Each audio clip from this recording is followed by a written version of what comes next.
What's up, and what's going on? Who's all watching? How many people we got?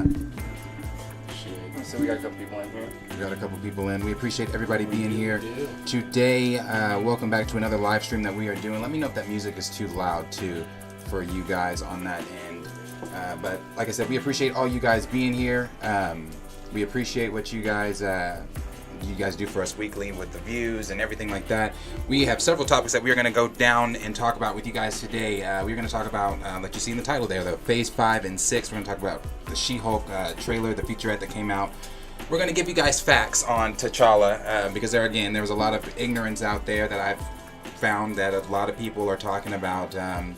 When entering the space of Recast Tchalla and joining that conversation, they're entering a space where they don't have the facts. We're going to talk about that. We're also going to talk about Fantastic Four, obviously, possibly being not an origin story. And then we're also going to talk about Will Smith's apology. So, if there's any questions or anything that you guys want to talk about or want to say to us while we are live, feel free to get down there in the chat and talk to us. Trey, Q, anything that you guys want to say to the people watching? We appreciate all the support. We have hit 500 quickly, coming up on 600, and we do notice everything, and we appreciate everything. And so, like he said, if you have any questions, comments, anything, go ahead and leave those in the comments. We did get our donation box set up, so if you want to leave us any donations, that link is in our description as well. And other than that, Trey, I'm ready to start. Yeah, guys. Like I said, the whole time we're doing this, this is a new format we're trying to do on the channel here, be more interactive with you guys weekly. If you have any questions, anything you want to discuss or throw in your opinion on, go ahead and throw it up in the chat. If it gets really busy, we might not be able to get to everything, but you guys are here with us last week know we try to make it a point to address what y'all are wanting to talk about, hear your comments live on the channel. So again, I'll be monitoring that, so shoot us a question. Again, go to that donation box. We'll make sure to address those. For sure. That's what I got. Appreciate you guys following us. For sure. So the first thing that we're going to jump in here with is we are going to react here to the new She-Hulk featurette that came out. So let me get over to that really quick. So we're going to react to that. Oh my God, he didn't unmute the mic. Okay. We go 2 hours in the mic. The whole time. See what She-Hulk's talking about. Bro, I'm excited for this. That would be so funny to this. watch in a rant. It's true. I am a Hulk. Jennifer Walters, an attorney who has accidentally taken in the Hulk's blood and has become like a chick Hulk. A She-Hulk? Exactly. She-Hulk, attorney at law. That's got a nice ring to it. that name better not stick. There's something so surreal and so funny about a giant 6'7" Hulk in the courtroom. It was about putting a real human being into these absurd situations. It's just like as cool and edgy as we can get away with. Girl, your ass looks crazy right now. It's something that you think you knew, which is law shows. And something that you think you know, which is Marvel shows. Smashed together. This show is so much fun. It all has this tongue-in-cheek, self-referential thing going on. In the comics, she broke the fourth wall and was super meta. Just want to make sure that you don't think this is one of those cameo every week type of shows. Well, except Bruce. And Blonsky. And Wong. She spent all this time becoming a lawyer, and this idea of being a superhero is not appealing to her. Being a superhero is a trial by fire. Oh, I'm not a superhero. I just want to be a normal, anonymous lawyer. There is no going back to what you were before. Who's gonna protect the world if not people like you? This is expanding the definition of what a Marvel Studios production can be. This is a radical, revolutionary show. Can we get some shots, please? It's an emergency.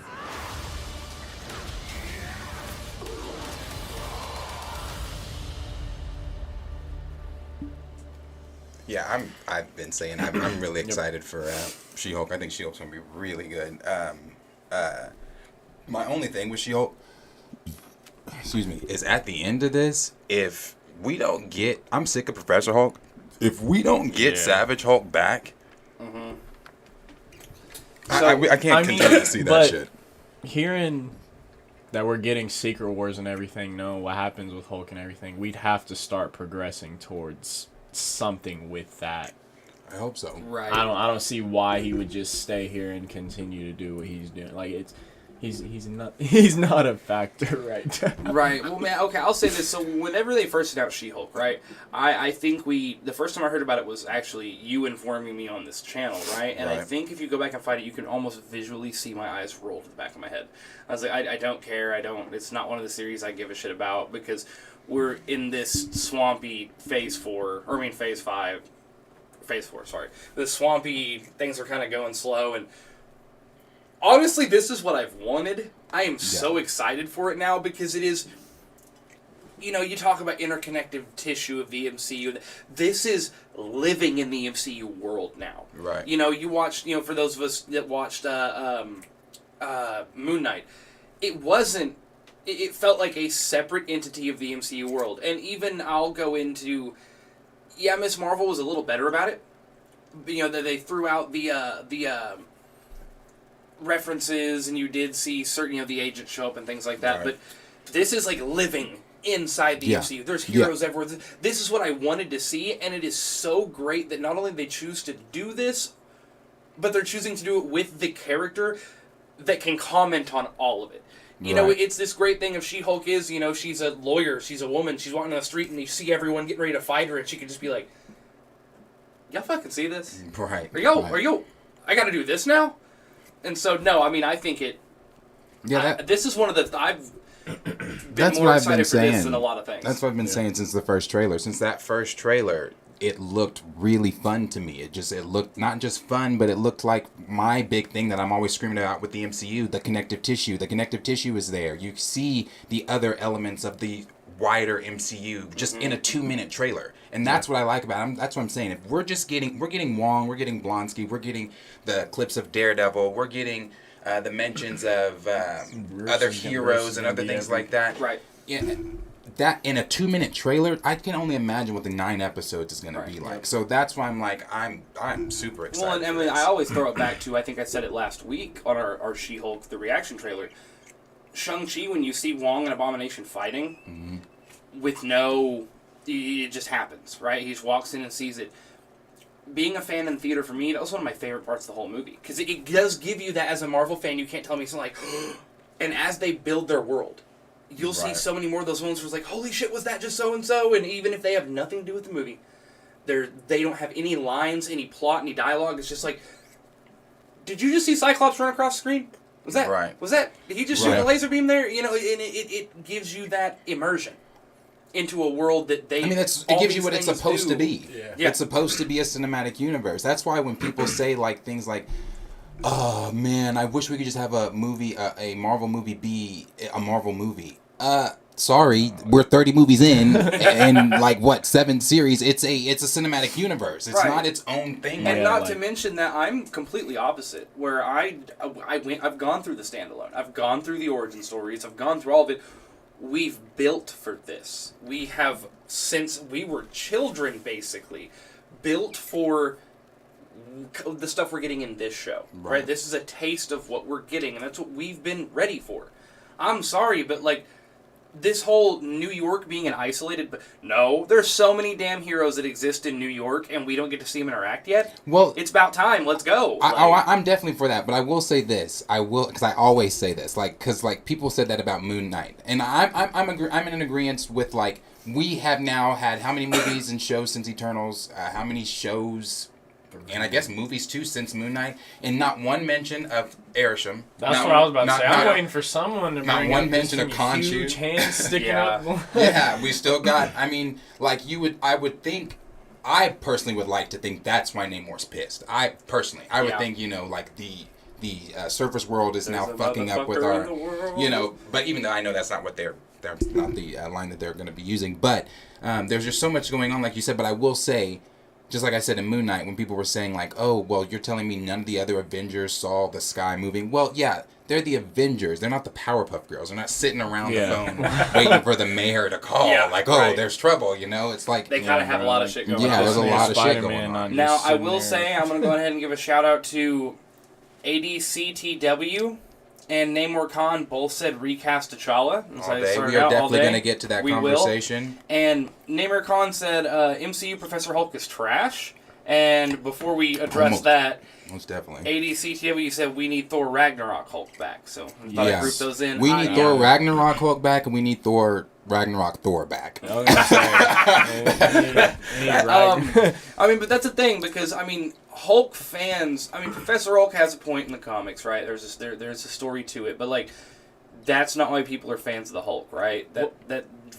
Professor Hulk doesn't bring any fans to the table. The thing is, I can understand now. It's like after he snapped everything, his arm is healing, whatever. So he's sitting around, whatever, healing arm, just being a professor, just the smart side of everything. And maybe through this, like, that's where after he's healing his arm and everything, he comes along with his cousin and everything. And he starts. I don't know. Maybe that's just we get somewhere of what he's been doing in this She-Hulk show.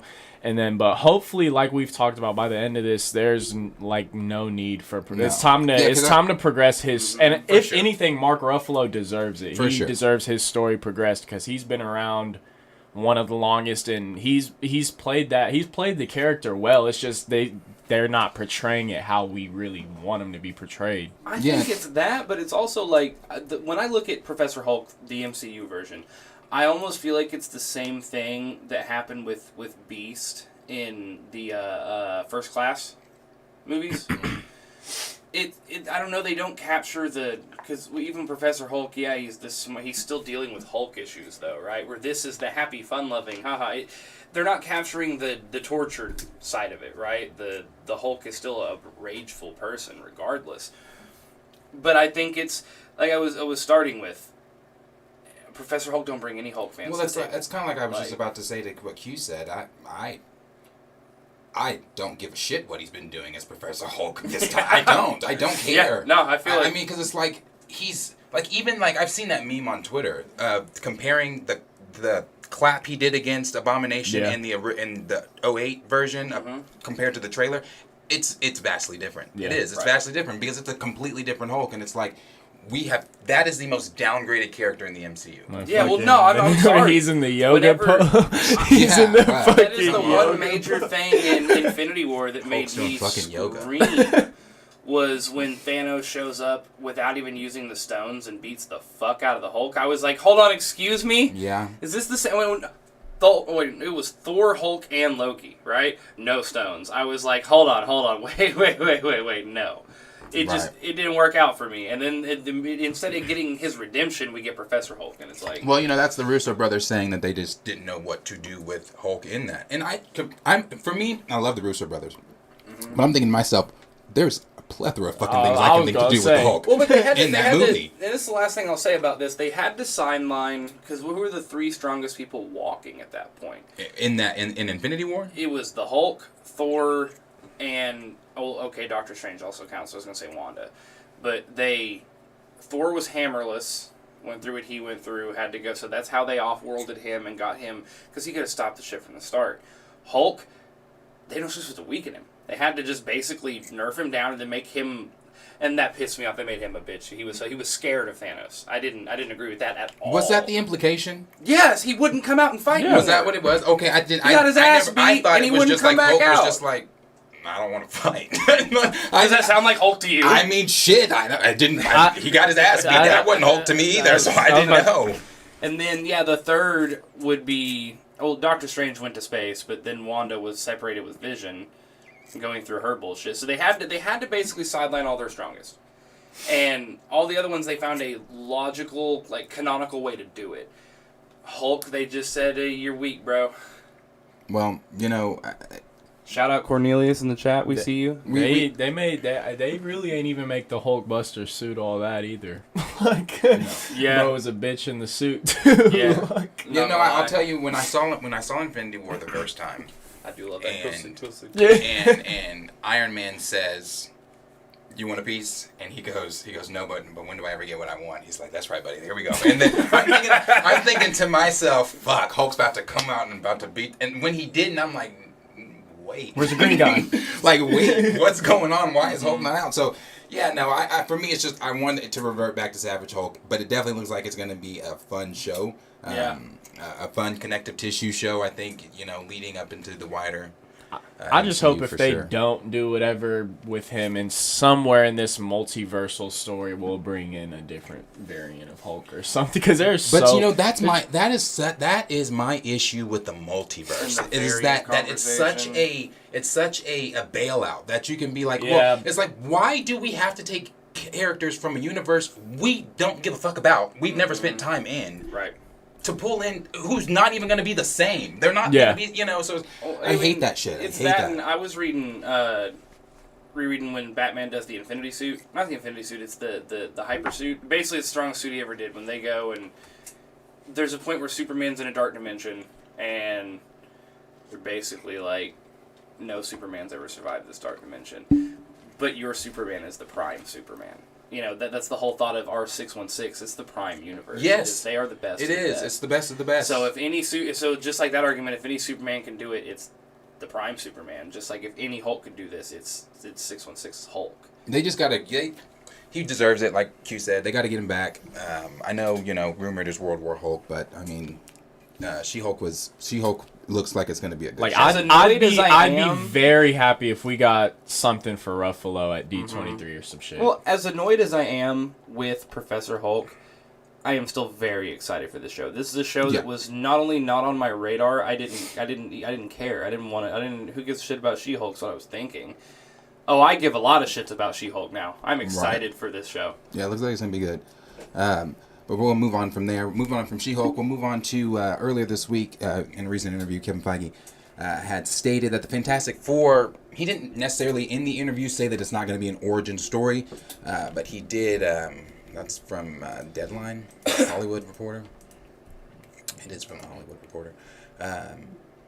So Kevin Feige stated in he said, over at Fox, Fantastic Four previously had a pair of Chris Evans starring films in the aughts, as well as a disastrous box office miss in 2015 from director Josh Trank. Feige compared Marvel's new take on the heroes to its pact with Sony to bring Spider-Man into the MCU. Noting. Yeah, noting this will not be another origin story. A lot of people know this origin story. A lot of people know the basics. How do we take that and bring something that they've never seen before, said Feige, who added that given the Super Team launched the Marvel Cinematic Universe back in 1961, we've set a very high bar for ourselves with bringing that to the screen. So he didn't necessarily say in that it's not an origin story. He just said, how do you expand? How do you make that greater? Mm-hmm. He brings up what we already know, the story. Right. Yeah, and that's the thing. We do already know. So that's what's leading me more toward thinking they're not going to do an origin story. Now, we have heard rumors that Jason Segel is supposed to show up in She-Hulk as the Thing, but I've also been hearing here lately from reliable sources that Jason Segel is not showing up in the She-Hulk as the Thing. But if he does, hypothetically, let's just assume he does. Let's assume he does. I've said this before. I think what they're going to do with the Fantastic Four is they're going to sprinkle the Fantastic Four in the same way they did with Spider-Man, with Civil War, the same way they did BP, Civil War. We saw him also in Winter Soldier. So I think that they will sprinkle them in that way, because you got to think, Fantastic Four doesn't come out until 2024. That's Phase 6. There's no way we don't get the Fantastic Four in the MCU before Phase 6, because Phase 6 also is going to bring Secret Wars. I just don't see... And Kang's whole event. Right, so I just don't see that happening. I wanted to address this real quick as we get into this topic a little bit more. Everyone, thank you for watching. Anybody in the chat, feel free to ask us questions. We'll make sure to get to them as soon as we can. If y'all want to comment and weigh in on your thoughts on the specific topics we're talking about, go on ahead and give us a shout out in the chat. Now, if I may, I think Feige's actually doing something smart. With what? With what he said there about... So my big complaint, and we had this whole back and forth about it, was these movies haven't done well. Fantastic Four has not been done right. And I think it's because you're jamming 4 characters into one movie, into one origin story. And there's just a lot to go on. There's a lot to get to. An origin story typically makes you like the character, right? So we have to grow attachments with all 4 of them. It's wonky. But not only that, you have to, I mean, with that origin story, which we all should know, and I get it, there's normie fans out there that aren't going to know that story, but you have to go through the whole thing of Ben feeling different as the Thing and feeling ostracized from the group. You got to go through the whole struggle with Reed and Johnny. Reed trying to sideline Johnny. Johnny saying, no, we need to use these powers. You got to go through the whole thing. No. I don't want to see that shit again. But yeah, that's what I'm saying. So to take those same concepts, right? Throw in, sprinkle them in like you're saying, right? Where let's say we have Grimm in She-Hulk, and he does bring that up where he's like, you know, aren't you a member of that one supergroup starting up in New York City? And he's like, I'm not like that. Look at me, I'm different. And so that can build on their character and their mystique while not making a whole movie dedicated to it. You get what I'm saying? Yeah, no, that's fine. But I think Feige's right. This is the smartest way to do it. We need the Fantastic Four, especially. I mean, we're getting just the expansion of the MCU. They need to be in that. Reed Richards is a crucial character. In Secret Wars, like, Secret bruh, Wars. like what? There's no way the Fantastic Four come in 2024. We need them in, but again, I think the best way is just cameo here, cameo there, build it up. Like Spider-Man in this MCU, we didn't get an origin story movie. Right. Thank God we didn't get another origin story movie. It worked out just fine, and I think that's what they need to lead on. Yeah. Right. Yeah. That's why I said I there have been a few different iterations of them. I mean, that one 2015 one being the god awful, absolute worst one. But I still don't know that the wider MCU normies know the origin of them. You know what's happened. So, go ahead, Trey.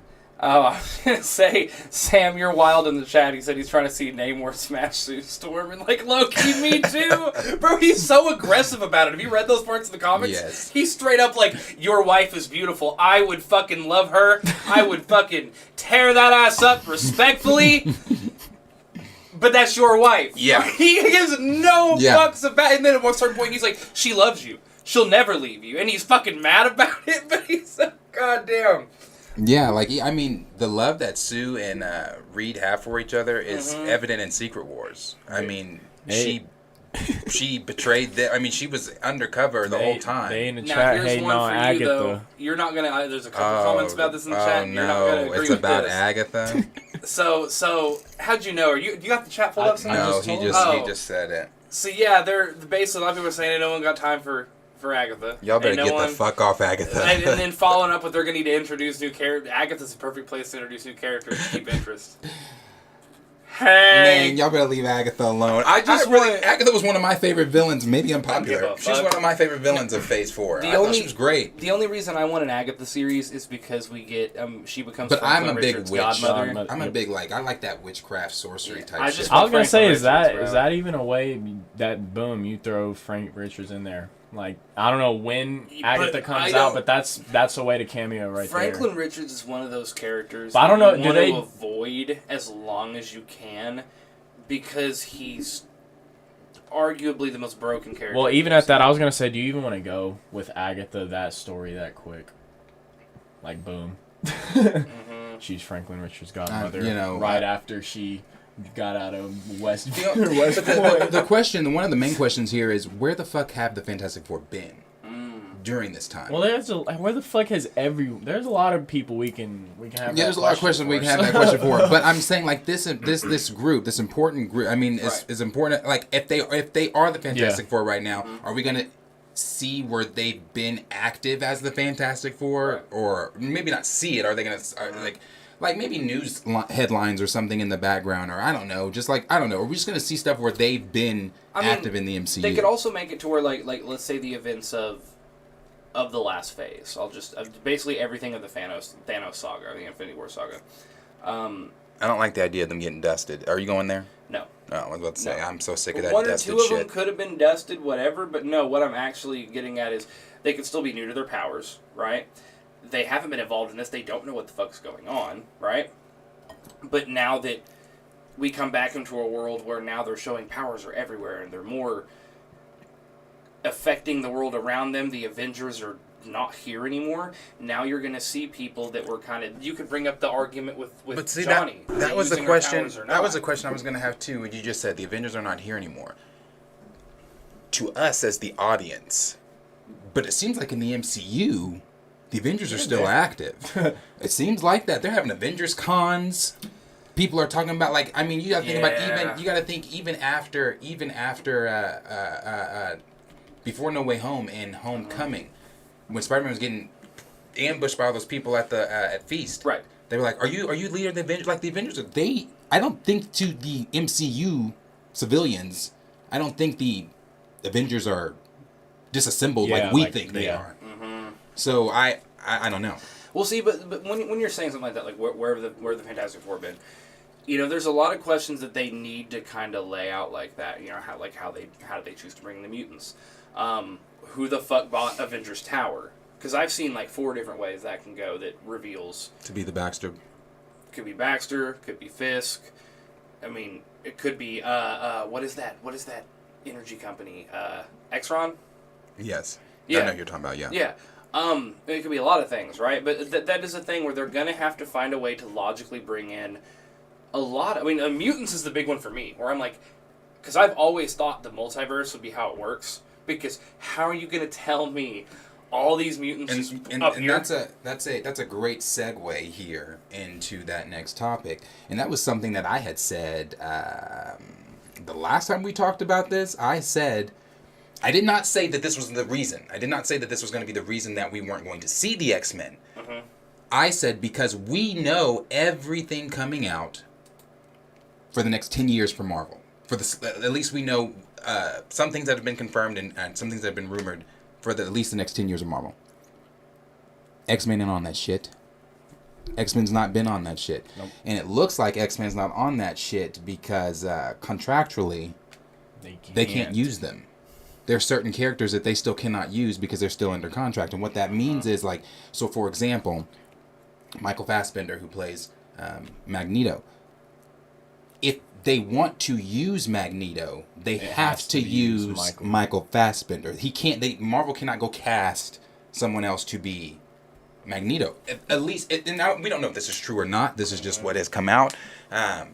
So if that is true, then the only way Feige can use them and make them work in Secret Wars is if they are their multiversal selves. If it is Hugh Jackman, if it is Patrick Stewart, if it is Michael Fassbender, that's the only way we can get the X-Men. Patrick Stewart's dead. That nigga's gone. That nigga's gone. So it's just like, you know. Yeah, and I got issues with that. That nigga's gone.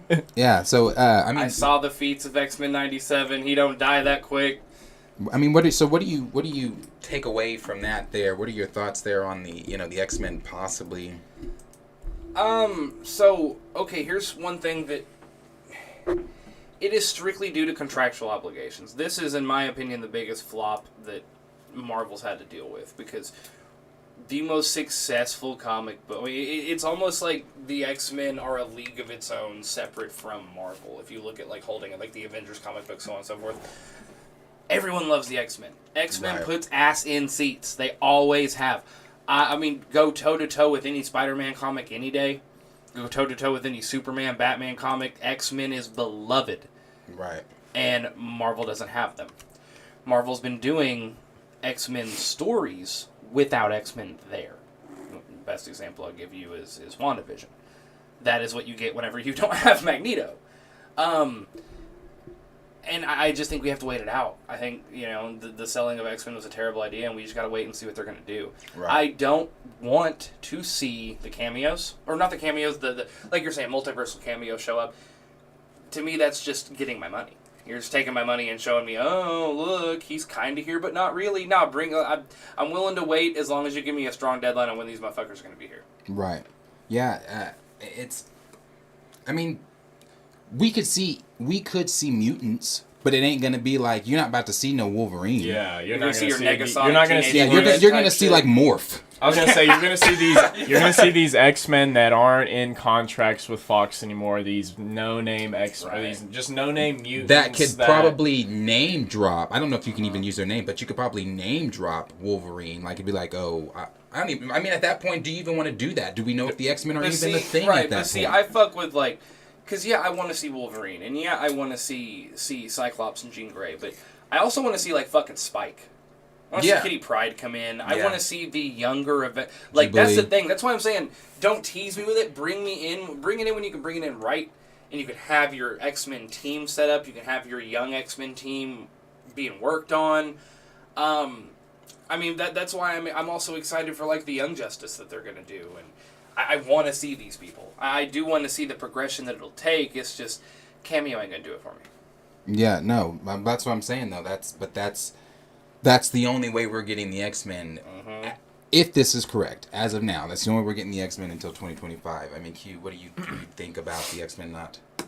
I mean, like you kind of said, it sucks, but the best way is to get the X-Men in the MCU is to unfortunately just wait until we can. Because there's no need to bring in... I really like what they did with Professor X and Multiverse of Madness.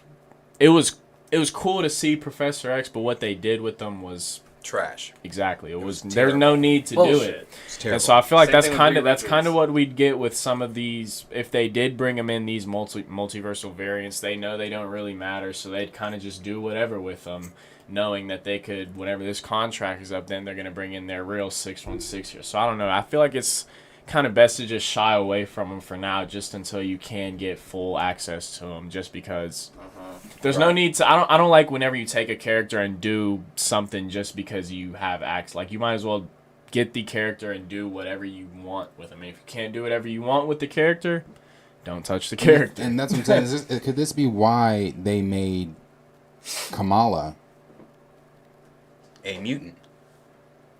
I mean, could they have made her a mutant because, hell, I mean, I feel like, for me personally, I feel like Kevin Feige was driving to Marvel Studios one day. No, I know that they've had her planned as a mutant forever. I'm sure they did, because that's Kevin Feige. But I'm sure, and only a small margin of people knew that, like Feige and Feige. So I'm sure he was. I think of it this way: Kevin Feige was just driving to work one day, and it's like, you know what?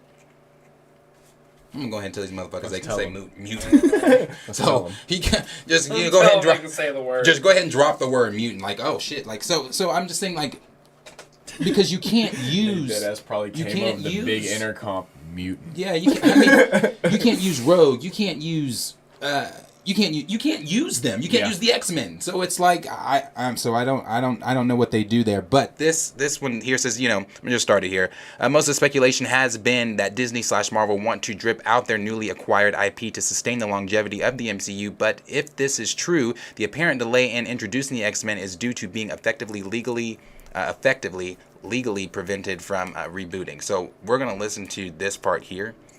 What did you say it started at? 120? Now this dude, I forget, Devin, what was his name? Devin Farshidi, whatever. He's not a scooper by any means, but he does know a little bit, he thinks he knows a little bit what's going on, so we're going to hear what he says here. So those are Marvel characters, and those are characters that could show up in, like, Agatha, Covenant of Chaos, or Blade. They show up in Blade, right? I have more to talk about that for Phase 6, by the way. But yeah, I mean, it was weird. The other thing that was not in Phase 5 is, despite the introduction of mutants at the end of Ms. Marvel, there's no mutants in Phase 5. And as a matter of fact, Rob Liefeld made it a point this weekend when people asked him on Twitter. He was like, I've been telling you, it's going to be a while. So I know why.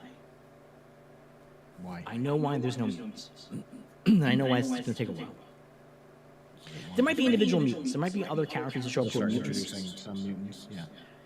The reason why is because the contractual situation with the original Fox stuff is going to be in effect till 2025. Oh, really? Wow, okay. And so if they don't want to use those actors, then they have to wait until that contract all expires. Okay. Do they even have to wait to announce? Like, how's that work? I mean, so we're going to get Phase 6. Who knows what's going to be in Phase 6? They got like 9 open spots in Phase 6. But they said they're going to announce those at D23. Right, so I'm saying, but like maybe that'll be announced. That stuff's all 2025. But what I'm wondering is, like, can you even announce it before that? Well, this is what I'm talking about now. Is that stuff's 2025. So if they're going to have stuff hitting in 2025 at the end of the contract, then they'll announce it. But I think that actually they probably can't go into production until the contract's right. Like it's not even a release. It's the That- same as Superman. One announcement. Coming out in 2025 then. Hold So on. they're going to be Phase 7. So you're not going to see mutants until Phase 7. They're going to be mutants that will show up after the multiverse saga is over. Sure. I mean, we'll see mutants. But that's the before answer. we You see gotta find yourself X-Men to do right now. mutants. There's plenty of stuff. I mean, Until but that is Phase the 7. answer. So even though it's been years now that Marvel has Would owned be my assumption. Fox again, or Disney's on Fox, and even though we all have been very excited about them doing a good X-Men stuff, we're just gonna keep waiting forever. So in fact, maybe it's possible that if Marvel does what Marvel usually does, which is stay sort of like close to the comics, the actors who are gonna play the X-Men, we don't even know who they are yet. Yeah. Like they're probably like 11. So, what about Deadpool? Like, we know they're working with Ryan Reynolds on the new Deadpool, so that could be announced now, right? But that's the same guy. Yeah, no, but that's what I'm saying. Is like that could be part of Phase. Yeah, that's probably gonna be Phase 6. Yeah. Is my guess. Or, That's or probably he what might it show is. up in something at some point. Right? He could, yeah. But that's because it's the same guy, and they're keeping the guy. They can just make Deadpool. So they might show up in Phase 6 when we get the full Phase 6 announcements. They might also be very careful not to include it in the MCU timelines Sure. because of the nature of him. Yeah. They may say, well, these are Just happening. add, Deadpool and Deadpool 2 and Logan to Disney Plus this weekend. Yeah, sure, but they have all kinds of garbage on Disney Plus. But those are R-rated. That's the big information. They're all rated. But like, Okay. So, like I was saying, when everybody was talking around SDCC and saying, oh my gosh, I think we're going to get an X-Men. Oh my gosh, I bet Taron Egerton's going to go. Oh my gosh. That's why I said, cool your jets. We know what the fuck Marvel's announcing. We know what's coming out. We know what's rumored. We know what's slated for the next 10 years. And X-Men wasn't on that shit. Only thing on there was X-Men 97. Nothing else. Right. So, I truly believe we're not going to get them until after the multiversal saga. Yeah, Like you said, we'll get That shit our pisses me off, morphs. too. We'll get our mutant, our low level mutants, but we're not going to get our low level named mutants. But we're not going to get. Or we'll get the ones that can like name if they make Namor a mutant. Now if they make Namor a mutant. That's what pisses me off too, because the whole like, I could see it if they're talking about 2025, right? So if they have films ready, right? We filmed it. We just cannot release it until 2025. No, they can't start production. Yeah. Until 2025. You're not getting it until 2026. Right. Maybe like Q1 2027. Like, fuck. No, but see, here's the thing. But 2 years ago, they couldn't use the Netflix characters. But Charlie Cox, you can't tell me 2 years ago Charlie Cox didn't know that he was going to be coming over to Disney. He could have told. He was telling the interviewers all day, "Oh no, I don't know." But Marvel doesn't do anything last minute. Right. Everything is planned way in advance. So Charlie Cox knew 2 years ago that he was going to have an 18-episode series on Disney Plus, but he just couldn't talk about it. So I'm not saying Taron Egerton probably is not Wolverine. He can't talk about it until 2020, whatever the fuck. So I definitely, like you said, if they make Namor a mutant, because he is. So we've heard that they are, we've heard that they're not. I really don't know what they're going to do with it. But if they make him one, which they should, then cool. There's our mutant. There's a mutant right there. I know people are probably say, well, we got Kamala Khan. Sure, okay, cool. But Namor, if we could get Namor to be a mutant, that'd be great. If we could just get the mutants in here, that would it would be go on great. and establish them, and then we can bring in, because the minute that ban is lifted, we're gonna get so much X-Men content. It's not even funny. Yeah. Right. And it's like like I said, at this point, Kevin Feige does want to use the X-Men. He just he's limited on what he can. He just can't use those guys. So I don't know. We'll see what happens with the mutants and everything like that with the X-Men. Like I said, I'm sure we're not going to see. If we do see them, it'll be Hugh Jackman if they do come back, because I do truly believe that they will be in Secret Wars. I think all the speculation and things we had for Multiverse of Madness, you carry that speculation with high hopes over to Secret Wars, because I think that would be the more logical place for it to happen. Moving on there. Do you need to go? Yeah. Okay, moving on there. We will continue on. All right, cool. You leaving? Yeah. I'm having a small emergency at the house. boy.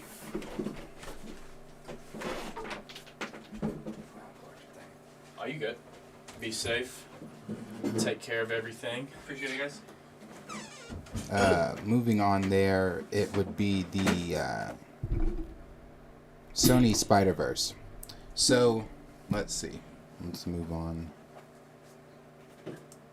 Shout out 20 views. We see it all. Appreciate it. Look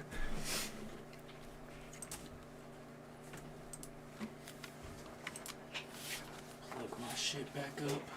Okay, so if you remember a while back, if any of you guys watching also remember a while back, Aaron Taylor Johnson came out and said in an interview that his Kraven the Hunter was going to be an animal lover and protector of the natural world. And that is not me making words up. That is the exact quote from Aaron Taylor Johnson himself. So a lot of people were wondering, what the fuck is Sony doing? Why is Sony continuing to do these things with Spider-Man villains? Why are we doing these solo anti-hero movies? So, but after a lot of backlash and everything like that from that quote, Aaron Taylor Johnson did a recent interview and he had this to say where he said, I can't confirm any details or anything.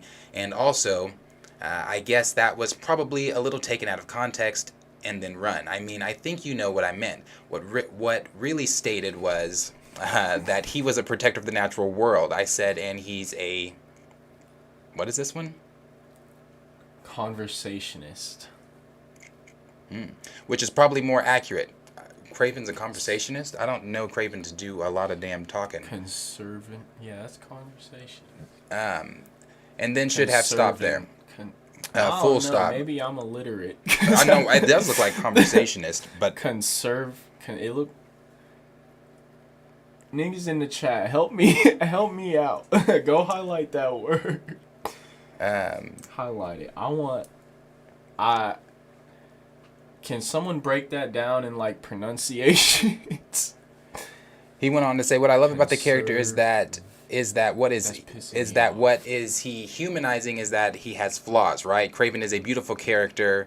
However you say his name is a beautiful character because it's someone who's really understanding themselves and has flaws. This is a character that has built ages ago, and it's a new time and era. But yeah, he's going to be a hunter that we all know, that we all want to see.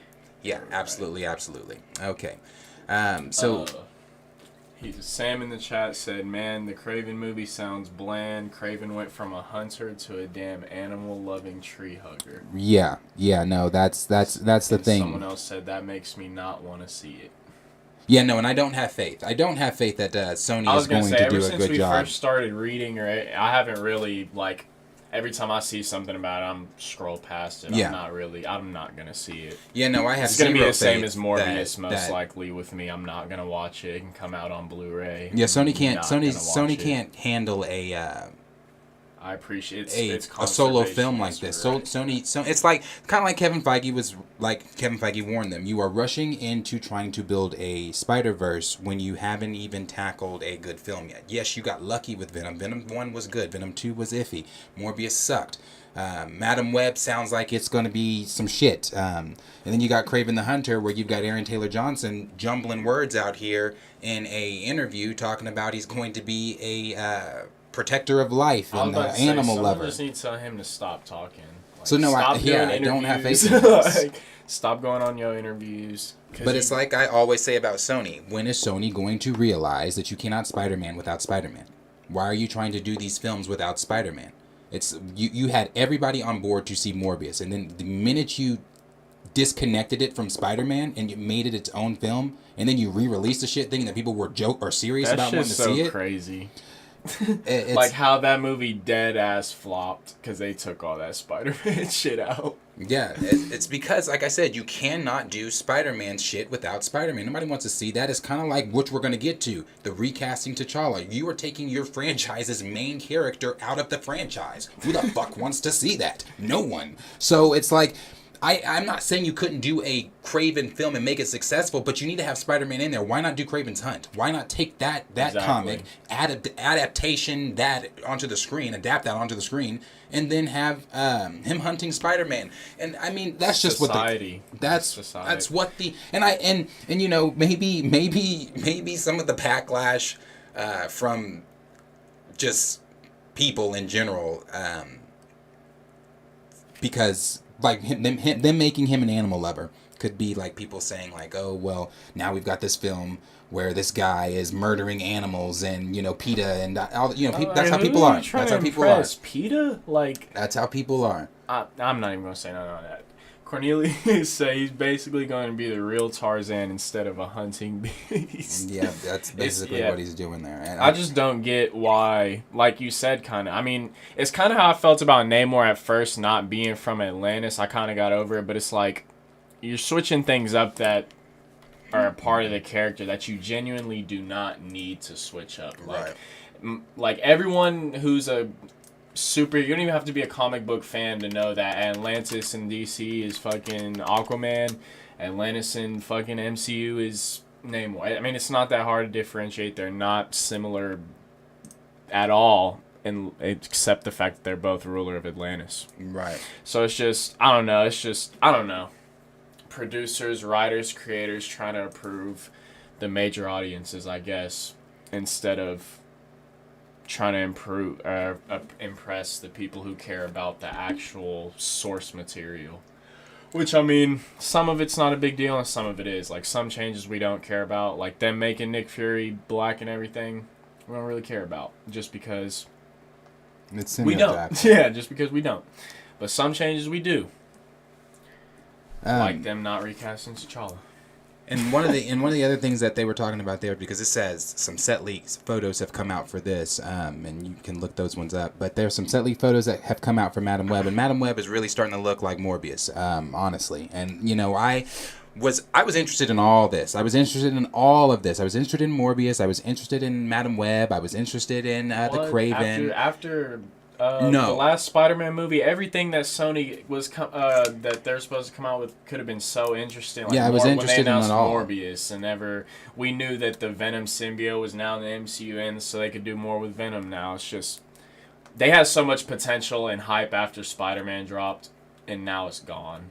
Like, yeah, I was interested in it all, but there were set photos that leaked, and one of those set photos that leaked, it was of Beyonce, and it's the Beyonce Dangerously in Love album cover. And in that album cover, it's set in 2003, so everybody's assuming that the time of Madam Web is going to be set in the early 2000s. And there was also another set leak on there that had the Daily Bugle Sam Raimi logo on one of the news racks, and on the other, and another news heading on that same news rack said, "Bravest saves, I think, kid from fire." And that happened in, again, if you put those times together, 2003, 2004, that happened in Sam Raimi's 2004 Spider-Man 2 when Tobey Maguire saved, not dressed as Spider-Man, just as Peter Parker. That was when he kind of lost his powers in that moment. So he went to the fire, saved that person. So if those are, I'm not getting my hopes up. I'm really not, because I did all this fucking mental gymnastics shit with Morbius and trying to connect the dots, and this could be here, and this, I look like Charlie Day trying to do that shit. So I'm not about to do that with Madam Web, but if the hope and the implication is there that this does somehow connect to the Sam Raimi universe, even the Andrew Garfield universe, because at one point Sony did say that they wanted their Madam Web film to be their Doctor Strange in the Multiverse of Madness. That's what that, I don't have that quote on me, but that is something that they said. It just seems so DC-like to rush that. It is. That's why Kevin Feige told them, slow the fuck down. You're trying to rush something that you don't even know what the fuck you're doing. Yeah. Your last film bombed twice. So I don't know why you're continuing to do this. So, like I said, if the implication is there, but you look at the cast and you got Sydney Sweeney, who, I don't know, I don't know, Black Cat and Silver Sable type of shit, maybe with Emma and Sydney. I don't know what they're really doing there. I don't even know if... the fuck is Mike Epps doing? Yeah, I don't know why Mike Epps is in it. I don't know why Mike Epps is in it. What the fuck? It's... So I want to be hyped for it. I'm not saying, because I really do, because I want more Andrew Garfield. I want more Tobey. Potential. It's yes, but when you get shit that you've got, man, you get that Sony's gonna Sony bullshit. So how is this a Spider-Verse when they haven't announced when there's no Spider in it? That's what I'm saying, bruh. See, that's what I mean when you're taking your franchise's main character out of the IP. How do you sell that? Who wants to see that? They've gotten away with it. They got away with it with Venom. That's just because Venom was entertaining. I was I'm gonna not say, about Venom, to say, you can get away with that with Venom just because it was enough entertaining. people know about Venom as well. Like, it's Spider-Man's one of Spider-Man enemies. But see, for me with that film, I would even say, like, yeah, I know who Venom is, and is that the Venom that I know that's on screen? No, that's not the Venom I know. But it was a fun film. It was like, okay, cool. I get to see a live action version of Venom, and I get to have fun while doing it. So it wasn't bad. Like So it was like, okay, Sony, we see you, cool. But then they came out with Venom 2. Okay, Sony, what the fuck are you doing with Carnage? That shit was whack. And then they came out with Morbius. So it's like, that's one strike. Okay, Morbius, another strike. That's 2 strikes. Then you re-release the shit. That's 3 strikes. 3 strikes, you're out. So I'm not really trusting them with Madam Web. I don't, like I said, I want to be happy. I want to be excited because it's Spider-Man. But there's no Spider-Man. Yeah. So how the fuck do you get excited for that? So. More $1 billion. It's Morbin time. Hope to get Adam Scott as older Harry Osborn, New Goblin, Dylan O'Brien as older Peter Parker / Spider-Man, Franco as New Goblin, Peter 2 and 3. I hope Madam Web is there. No Way Home, Spider-Gwen. Where are the Blacks? Just kidding. I don't care. Yeah. Who? Mike Epps. Mike Epps is a comedian who should not be. Unless I don't see why he's on the Madam Web cast list. I want Raimi's Spidey 4 and The Amazing Spider-Man 3. Are these comments? Yeah. Okay. Who's commenting this? Are these the same person? Or? Yeah. It's the same people between Louise, Sam, and Cornelius mainly. No, who is he? You see, that's what I'm saying. I don't know who Mike Epps would be in. This is from Cornelius. I don't know who Mike Epps would be in Madam Web. It doesn't make. I don't know either. It makes no sense. It makes no sense. Yeah, bro. My fault. I'm kind of having a little conversation with Cornelius. My fault, bro. I know you cultured and all. I don't know why I'm sitting here trying to explain to you who the fuck Mike Epps is. We'll do this one here. So the next thing we will talk about here is Will Smith. So Will Smith came out obviously after 4 months ago. Chris Rock hosted the Oscars. Obviously, we all know this. He got on stage, made a joke that some people said, oh, he's a comedian, he's just making a joke. Some people said he made an inappropriate joke. Well, however you feel, whatever side you were on, Will Smith got up and slapped Chris Rock. And my opinion has not changed on this. It's not going to change on this. I understand that, well, I haven't seen this video. I've seen some of it. And the bits that I did see, I'm just like, this is, to me, ridiculous. I feel it's ridiculous to me because Will Smith had an out-of-character moment that he's never had before. You know, I've seen people saying things like, oh, but this is not the Will Smith I know, and this not, he let me down. Well, here's the thing. You don't fucking know Will Smith. You know him from watching him on TV, but you don't know Will Smith. You don't know what somebody's going to do in defense of their family, in defense of what they feel is right. Even though, I'm not saying that what he did was right, but what I'm saying out of defense of what he thought was right in defending his wife in that moment, in front of thousands and billions of people, and you feel like your wife just got embarrassed and just your family itself just got embarrassed by a man on stage that made a joke, an inappropriate joke, even I'm still saying that.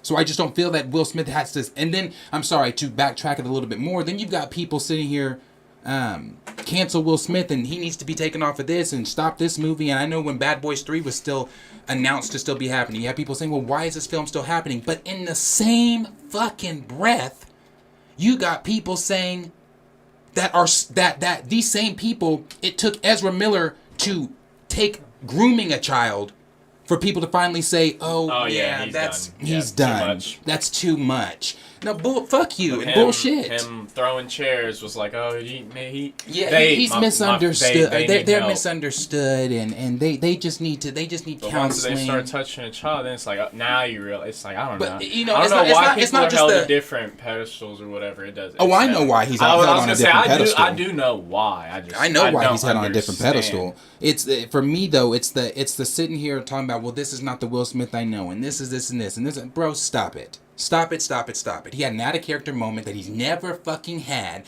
And then you just give him that one, he has that one moment, and it's all of a sudden cancel Will Smith and everything Will Smith does. I can't get behind that. I don't feel, for me personally, now that he has publicly apologized, let it fucking go.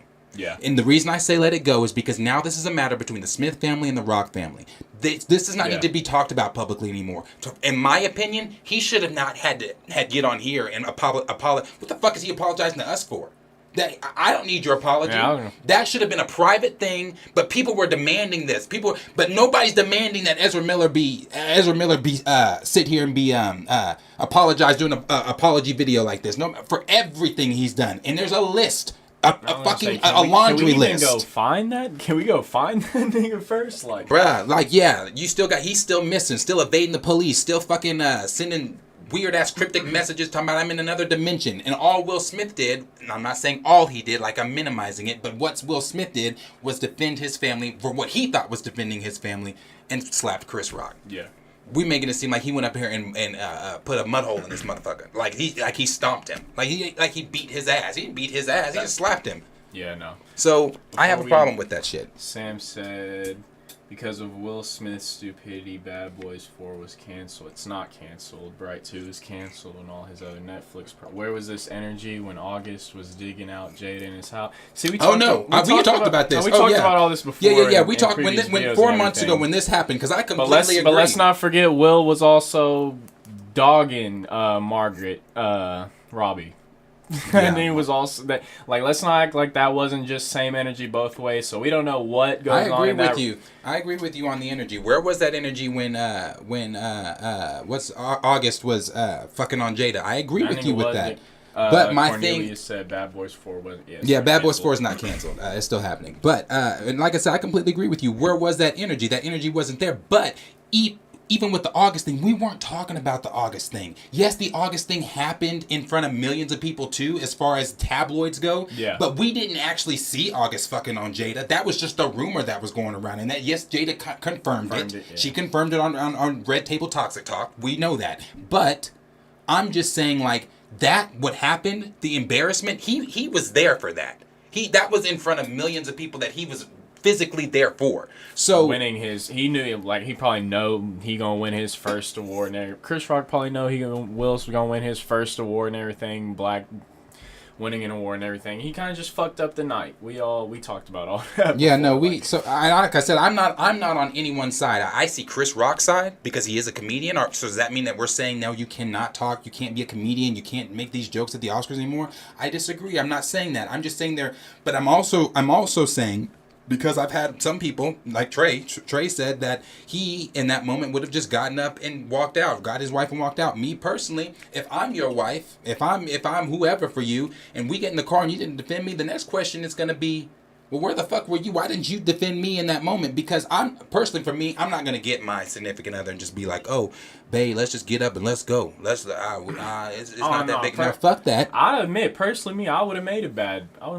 choice. I would have made a bad choice. I'm a person that acts out of love anyway. I'm never the type to even, like, I can admit when I, like, do something and be like, it probably wasn't the smartest thing to do. And that's it. Like, Will Smith probably knows that wasn't the smartest thing to do. Yes, it wasn't. Like, I'm not condoning it. So it's like, I don't know why anyone thinks, like, anyone would sit there and be like, damn, Will Smith did the best thing available, or he took the best route. Like, no one's saying that ever. It's just, we understand where it comes from. He had a human moment. That's what I'm saying. We understand where it comes from simply because as a human, I've messed up, but I've never messed up on an Oscar level stage in front of millions of people and millions of viewers live on TV. That's what bothers me, is all these people saying, like, oh, he let me down, like he's not human. These people that you look up to, that you think you know, these celebrities, yes, Ezra Miller and Will Smith are on two completely different platforms when it comes to their celebrity. So I understand that. But what I'm saying is, we don't know these fucking people. Stop thinking just because you are able to retweet all of their thoughts and you're able to see their Instagrams and see the pictures into their intimate lives, that you know these people. You don't fucking know these people. They're celebrities, bro. We don't know them. So people tell me, oh, well, I'm so let down by Will Smith. Well, then you better grow the fuck up. That's crazy to me. You better find something. So we'll see what he said here really quick on that. I didn't mean to go that long on that, but whatever.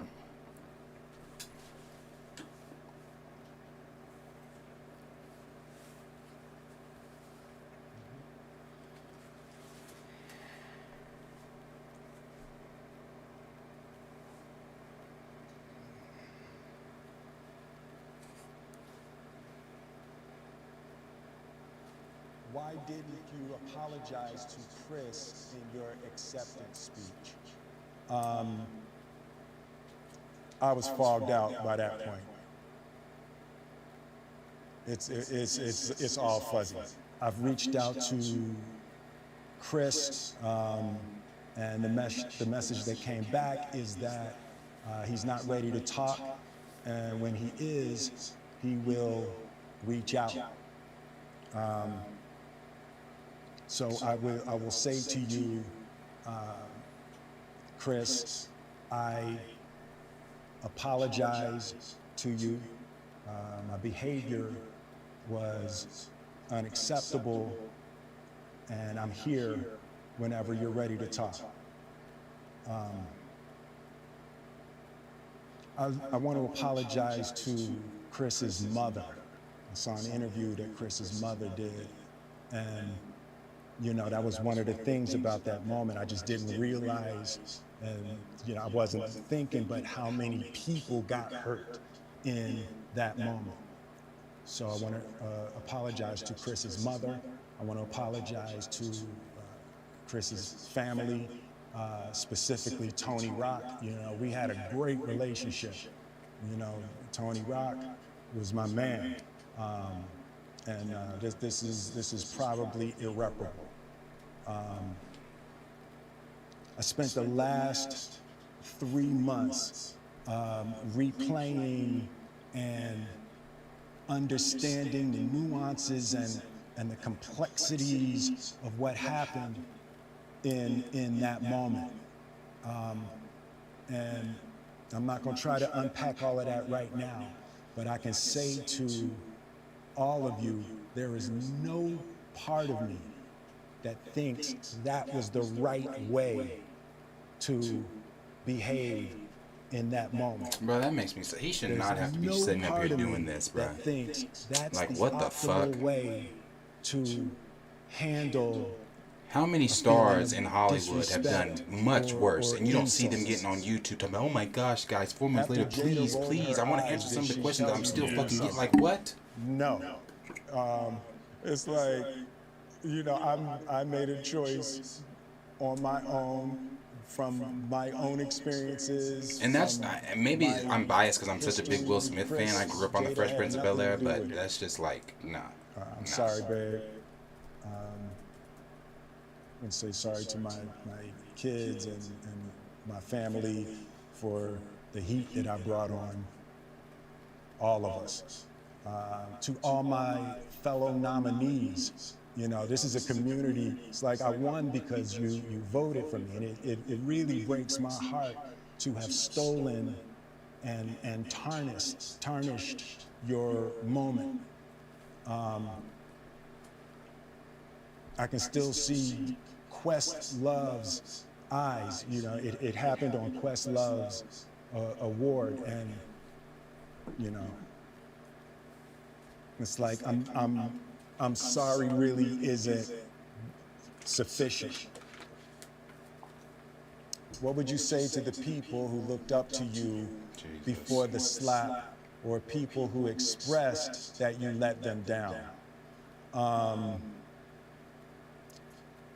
So there's two things. One, disappointing people is my central trauma.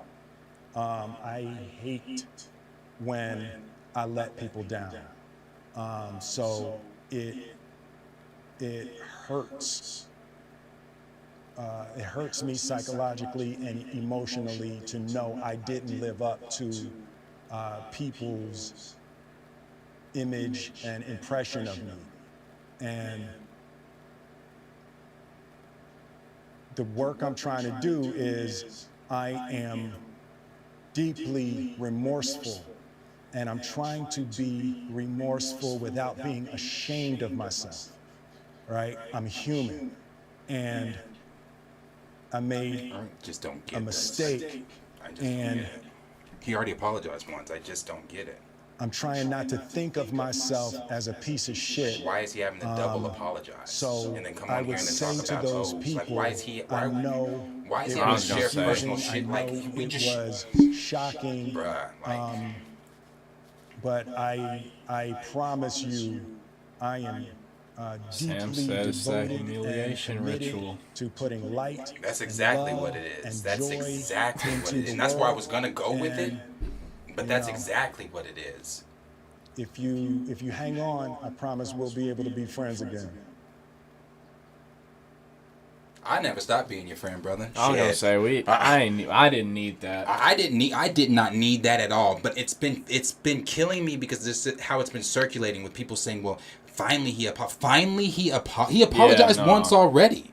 Why is he having to double apologize? Why do we have to see? Like, I'm just, bruh, it's just weird to me. It's And baffling. it sucks to see like how it actually is. He's letting some of it get to him just because it's so much, and it's like you can ignore something, but you can't ignore everything. Like and it's like he probably hops on and hears just about 4 months later. A through Z, yeah, everything. And like I said, so. in Hollywood, we've seen stars do worse. Yep. We've seen stars do much worse. Even at the Oscars, at award shows, we've seen stars, and then those stars that do worse get slaps on the wrist.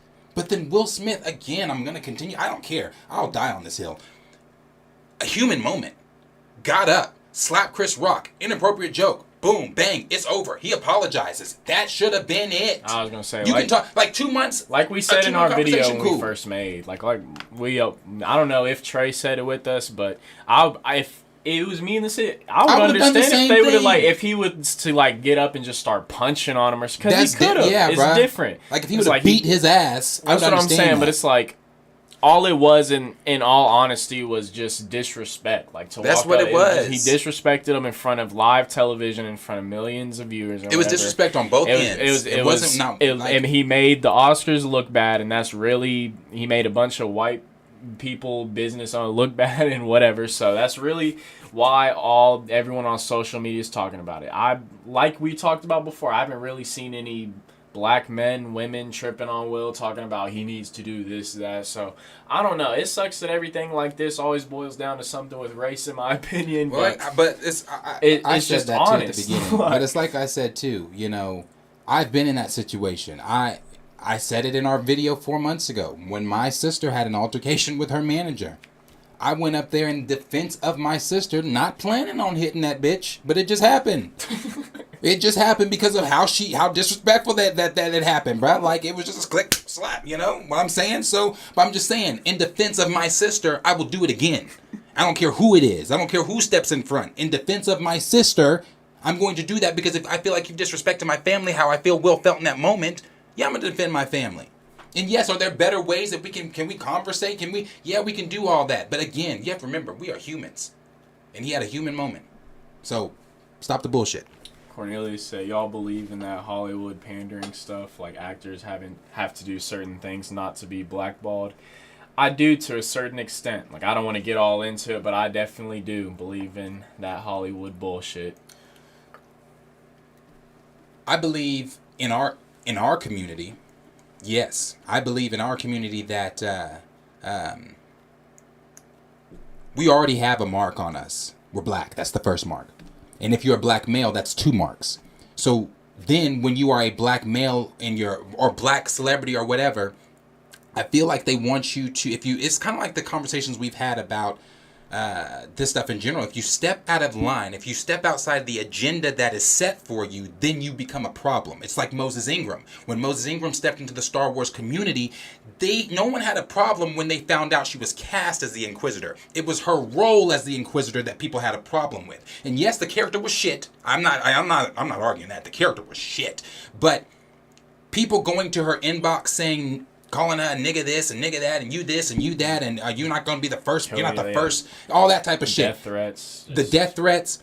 It's because she stepped outside of the agenda, their Star Wars agenda. Why do you think people don't have a problem with Rosario Dawson as Ahsoka? It's because she's covered in makeup. You can't see her blackness. But the minute that you take this Inquisitor and you put her into a main Inquisitor role, no matter how shit the character was, and she steps outside of the agenda that is set, then we have a problem. So I do believe that in Hollywood. I believe that they give you a little lane, and if you step outside that lane, then you're a problem. So I think that Will, in that moment, stepped outside the lane that was established for him.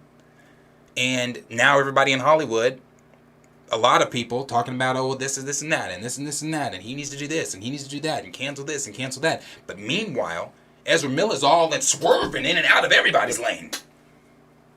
And nobody said shit. We talking about, should DC release it on HBO Max? Should they still release it in theater? And that's what we're talking. That's our discussions with Ezra. Should they still release? But meanwhile, the counter conversation with Will is they need to. That should be canceled. Why is he still doing Bad Boys 4? You're still doing Bad Boys? No. Let's cancel it. Like, yeah, I don't know. I don't know. I think it's just, it varies. I do believe in it though, but said Deshaun hands are E for everyone. Wait, what? Nigga Sam said Deshaun hands are E for everyone. Right. That is crazy funny. But no, like, he didn't know. He didn't know any of us that apology, so. No, I don't think he did either. I hope one day Will Smith look at this and be like, thank you, Q. Yeah, I don't think he deserved any. I don't think he had to do any of that. He shouldn't have had to apologize, but we'll move on there from that. Move on to the topic here. Well, I guess we can talk quickly here. Before we move on to the recast of Tchalla, we'll talk quickly here about what Phase 5 and 6 could look like with the 8 slots that are missing. So when it was revealed at San Diego Comic-Con, there were 8 slots that were missing. And some of those fans were expecting were going to be X-Men, Deadpool 3, etc. etc. But none of that stuff was announced at that time.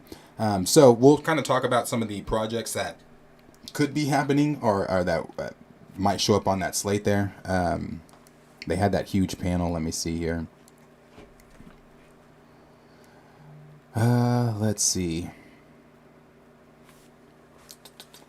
So we'll probably see, like I said, in Phase 6, we talked about that already with the X-Men stuff. We'll probably see the X-Men show up in Phase 6. We'll probably see Deadpool show up in Phase 6.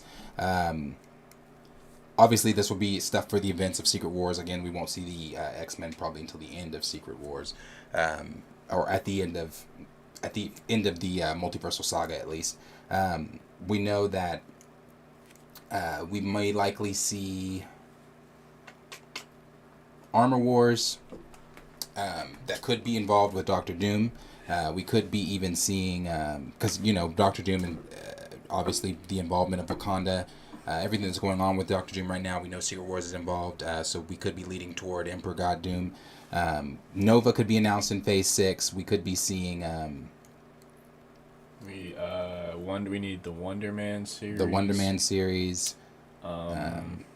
There's a few other slots there, but that one I want to make that a wider conversation. I'm kind of skimming through the notes I had there. I want to make that a wider conversation because there's more that I have there, like the Okoye series, the Wakanda Forever series, the Eros and Pip. I don't think it's going to be a series, but I think we see them more in Eternals 2. I think Eternals 2 may be in Phase 6 as well. I think the Eternals, for what they stand for, they're going to want to get involved in Secret Wars. Maybe, I don't know, should they get involved in I don't know, we'll definitely see them get involved possibly. Obviously it would make sense to have them, I don't know, it makes sense to have Phastos in there, with his technology and some that's true too, to try to counter Kang and his technology. You have Shang-Chi too, that could I don't know if Shang-Chi 2 is going to be happening before Secret Wars or after Secret Wars, but I definitely know that we know, especially with the director from Shang-Chi taking over Kang Dynasty, he is definitely going to play a heavy role in the Avengers moving forward. So we should definitely see some more things. But like I said, I want to make that a wider conversation with when we do a roundtable discussion, when it's not just the two of us or the three of us. I want to do a larger conversation on that one. So we'll move on into something that I been wanting to talk about. We love getting back to this weekly. Yeah, this is a weekly deal for me, and this is weekly simply because the comments and things that I see people talking about. Before we get to it, Sam said it would be dope to see a live action Miles Morales. That, bruh. Which we need. Yeah, it would be so dope to see a live action Miles Morales, and I'm hoping that we get that in Secret Wars. I mean, obviously we all know the major role that Miles Morales plays in Secret Wars, so I'm hoping that we get that in Secret Wars. And not only that, I'm hoping if Sony's doing their shit right, and again, this is still me clinging on to the little bit of hope that I have left for the Spider-Verse over there, with the next two parts of the Into the Spider-Verse that's coming out, I think it's one Beyond. The last one is called Beyond the Spider-Verse. I think that's the one I'm hoping, and this could be so fucking wishful thinking, that they break into the live action universe, because I just do not see, unless this Miles Morales is a different Miles Morales from the Sony universe, the Sonyverse Miles Morales, I just don't see them retelling his origin story in live action. If that's the case, hopefully they bring him in the same way they brought in Spider-Man.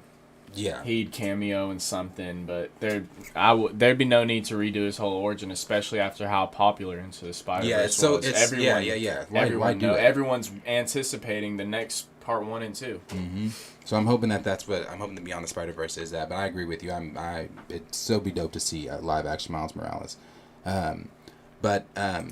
So moving into the recast of Tchalla stuff here, one thing that I noticed after, if you haven't seen it, again, you can go over to our TikTok and you can check it out. But I'm gonna play this too.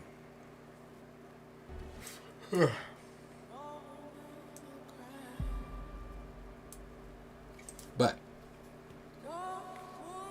if you have not seen our video over on TikTok, you can go over to the TikTok, you can check out that video. It was just a clip from our wider discussion of the plot leak, where I said in the video, I was talking about the little kids that aren't getting to see Tchalla, the black representation of Tchalla, the black male representation of Tchalla on screen, that is now getting taken away from black little boys. We've seen videos of black little boys going up to posters in 2018 and pointing at the poster outside the theater saying, "Mommy, mommy, that one's me." You know, I'm pointing at Chadwick Boseman as Tchalla. And Chadwick Boseman too, I mean, I've said it countless times, but I'm going to continue to say it because this is what this video is about. This video, this part here is about the facts of the movement. There are so many people outside of the movement that do not know what the hashtag means, what the hashtag stands for. You got people that are coming into spaces that they have no information or no facts on, saying things like, "Oh, well, you sound stupid," or "You sound silly. This is not what Chadwick would want. You think you know better than Chadwick, or you think you know better than Marvel Studios and Kevin Feige and Ryan Coogler that have known him." You got people saying things like, we're still just why are you still talking about this? Panther, you're still gonna get Black Panther. Oh, this is deep rooted in misogyny. You don't want to see a woman sexist. It's low key sexist. It's this and it's that, and it's just like, I think you're missing the point. And that's it was when, because the video now, our TikTok has a little over 32,000 views, and the comment section it's split. It's in between. You got, again, because it's a lot of normies, it's a lot of people that aren't, and that's why I'm not mad. But here's what I want to say to a lot of the people out there that aren't a part of the movement, that don't know what's really going on within the movement.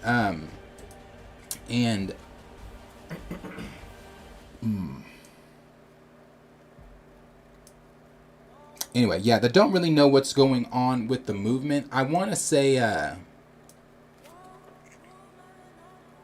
we can have civilized conversations. We can have a civilized conversation. And that's what I would prefer to do. But make no mistake, if you get ignorant, I can do that too. We can both get ignorant in the conversations. I prefer not to. I prefer to be a space where we can candidly and openly discuss or disagree or agree to disagree on whatever topic it may be, whether that be Recast of Tchalla or the next. But we're talking about Recast of Tchalla in this moment. So if you come on to a video or TikTok video or YouTube video or whatever type of video it may be, and you come in and you are inaccurately speaking, you are coming in and you are saying things like, "This is not what Chadwick Boseman would want," or "You don't know better than his fan," or "You don't know better than Ryan Coogler and Kevin. You're still gonna get BP. You're still gonna get Suri. You're being a massage," or whatever it is. Make sure that you know the facts of what this hashtag is built on. Make sure you know exactly what you are talking about before you come ignorantly into spaces and not know the facts of what you're discussing. That's what makes you look silly. And again, I have no problem just explaining those things to you. I have no problem helping you understand the side of this conversation. And maybe you can help me understand that side of the conversation, where that side of the conversation is coming from, but we can be civil about it. But again, make no mistake, we can also get very ignorant about it if you want to. I just don't want anybody coming into the comment section and saying the things that they are saying. And with that being said, when you argue back, when you're saying, "No, this is not what Chadwick wanted," here's the thing about that: you're not it's not me you're arguing with. I'm simply a parrot. I'm simply imitating and parroting what Chadwick Boseman himself has said. When I see interviews of things that he has said, I'm simply repeating that. So it's not me that you're arguing with. It's not my point that you're arguing with. You are simply arguing Chadwick Boseman's point. When I say Chadwick Boseman doesn't like the conversation around there can only be one, that's not me saying that. That's him. Yeah. When I say he finds it frightening, negative, debilitating, and pins us against one another, those are literally his words, not mine. So, and when we, and I also wanted to share this. This is something I definitely wanted to share with everyone. And some of you, a lot of people have probably seen a lot of this stuff already. If you follow E-Man or you follow or you're in a Recast Tchalla space, you've seen all of this. And this has been put up so many times. Recast Tchalla is not calling for an immediate recast. So when everyone comes into the comment section and they're saying, "Oh my gosh, the movie's already made. How do you think that they're going to..." Well, no shit. And I'm trying to be nice about it. But yes, no shit. We know the movie's made. That's not what we're arguing. We are not arguing shoehorn T'Challa into a film that is already made. Because I agree. The audience, even though it's been 2 years, the audience is grieving. And not only the audience, the cast is grieving. That was evident at SDCC when they came on stage. You could see the hurt in Letitia. You could see the hurt in Denai. You could see the hurt in everyone on the cast. So it's like, I get it. They're grieving. So we're not saying immediately put T'Challa in this film. What we're saying is you simply do...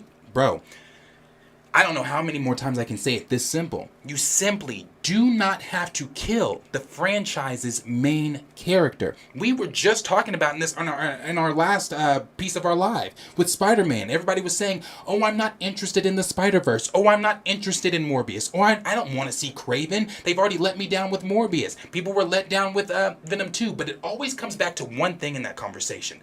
Who? Spider-Man. You've taken the franchise's main character out of his own IP, and it looks ugly. So even though the trailer looks beautiful, I'm not denying that. We've all said that. We said that when we watched it. The trailer's gorgeous. The trailer's beautiful. But I'm not going to look at that beauty and then somehow be able to see in that beauty some type of joy of the absence of T'Challa. I can't do that because it's still the franchise's main character. And I even had a comment where someone told me, well, it's not about the culture. T'Challa's not cultural. T'Challa's not. T'Challa wasn't made for black people. T'Challa, I discovered T'Challa when I was on BET when I was an adult. Well, that's your story, yeah, brother. That's not mine. And respectfully, I respect your story. I disagree with your view on T'Challa not being cultural. But before I come back to that cultural spot, I want to move on to what else is being said here on this, on what it actually means. Recast Tchalla is not preventing anyone else from taking up the mantle.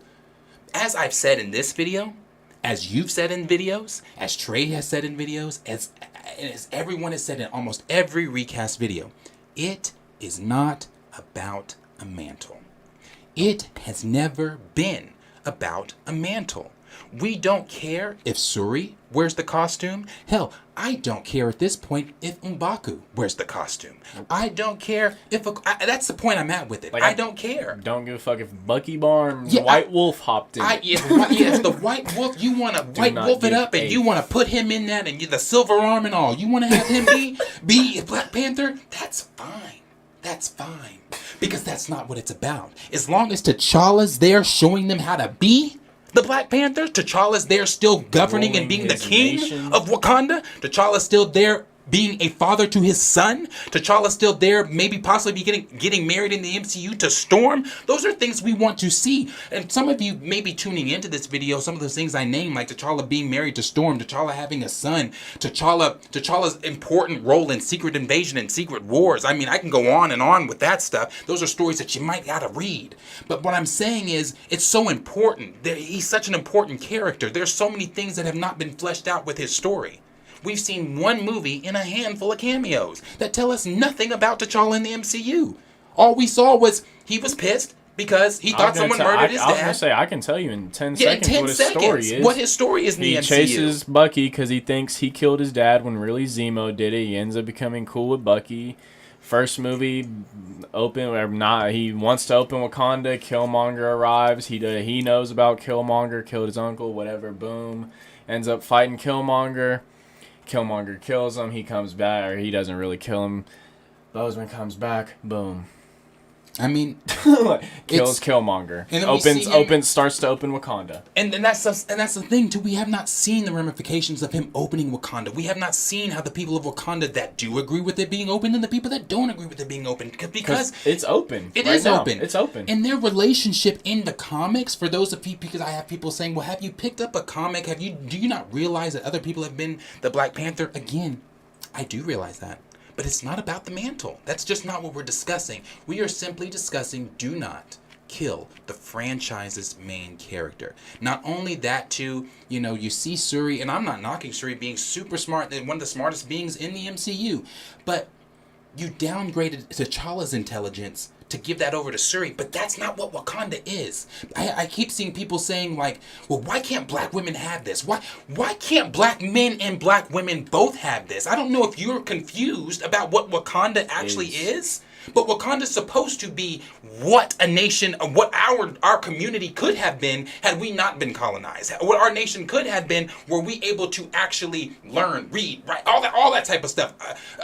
Be creators, be inventors, be whatever. That's what, and not just male or not just female, but together, hand in hand. That's what makes the nation of Wakanda so great. That's why we say in our community, I wish Wakanda was real. We wish it was a real place that we could go to, because it is a utopia for people of our color. So it's not supposed to be, oh, let black women have this. We're not taking anything from black women. Hell, I'm rooting for everybody black. Exactly. Everybody black. I'm rooting for this movie. I want it to do good. I want to see everybody, all the black people involved in this film do good. Why? Because I see if they do good, me as a black person coming up, I may not be in Hollywood, but I do good. I get a sense of, okay, somebody in the community is doing good, so that's just it just feels good when you see other black people coming up. It feels good, whether you know them personally or not. And that's something, maybe you're not in the black community, you don't understand that. But no one's saying take something away from Letitia Wright or any other black woman involved in this film. Moving on from that. It says, Recast Tchalla is asking Marvel Studios not to use the tragic passing of Chadwick Boseman as a plot device in their fictional storytelling. And that is true. We saw, that's all that's saying, is not to use Chadwick Boseman's death as a plot device. Like, you do not have to kill T'Challa because the great and brilliant, and no one's saying that either, brilliant actor Chadwick Boseman passed away. I mourned.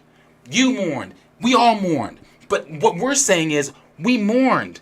That happened. We're still mourning. So why now do we have to mourn again? Or more. Yes, more. Extra mourn. Why do we? Because some people, as you can see in Denai, you can see it in Letitia, you can see it in all those people's faces. There are people that are mourning still. His wife is mourning still. And when you play the trailer and she sees her husband, I mean, what do you think that looks like? And please, come on.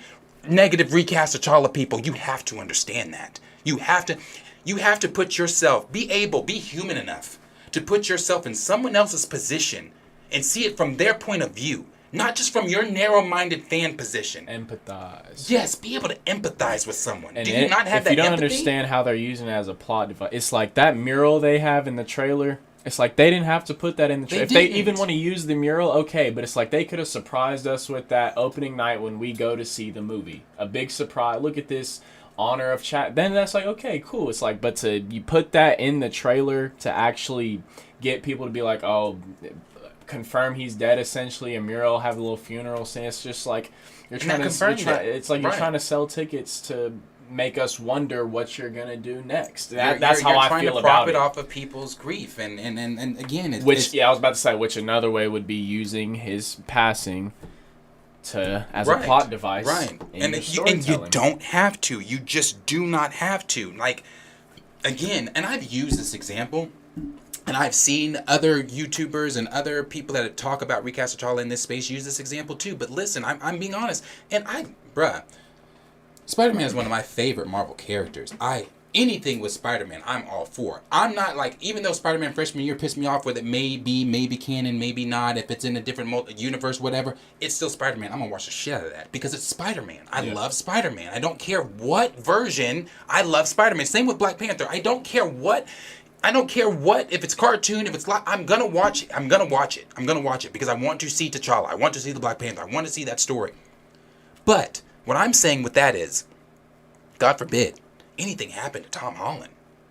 That was one of the comments too, though. If Tom Holland was to pass away, if something was to happen, you cannot, and people have been arguing this, you cannot, bruh. Come on. We'd get a news.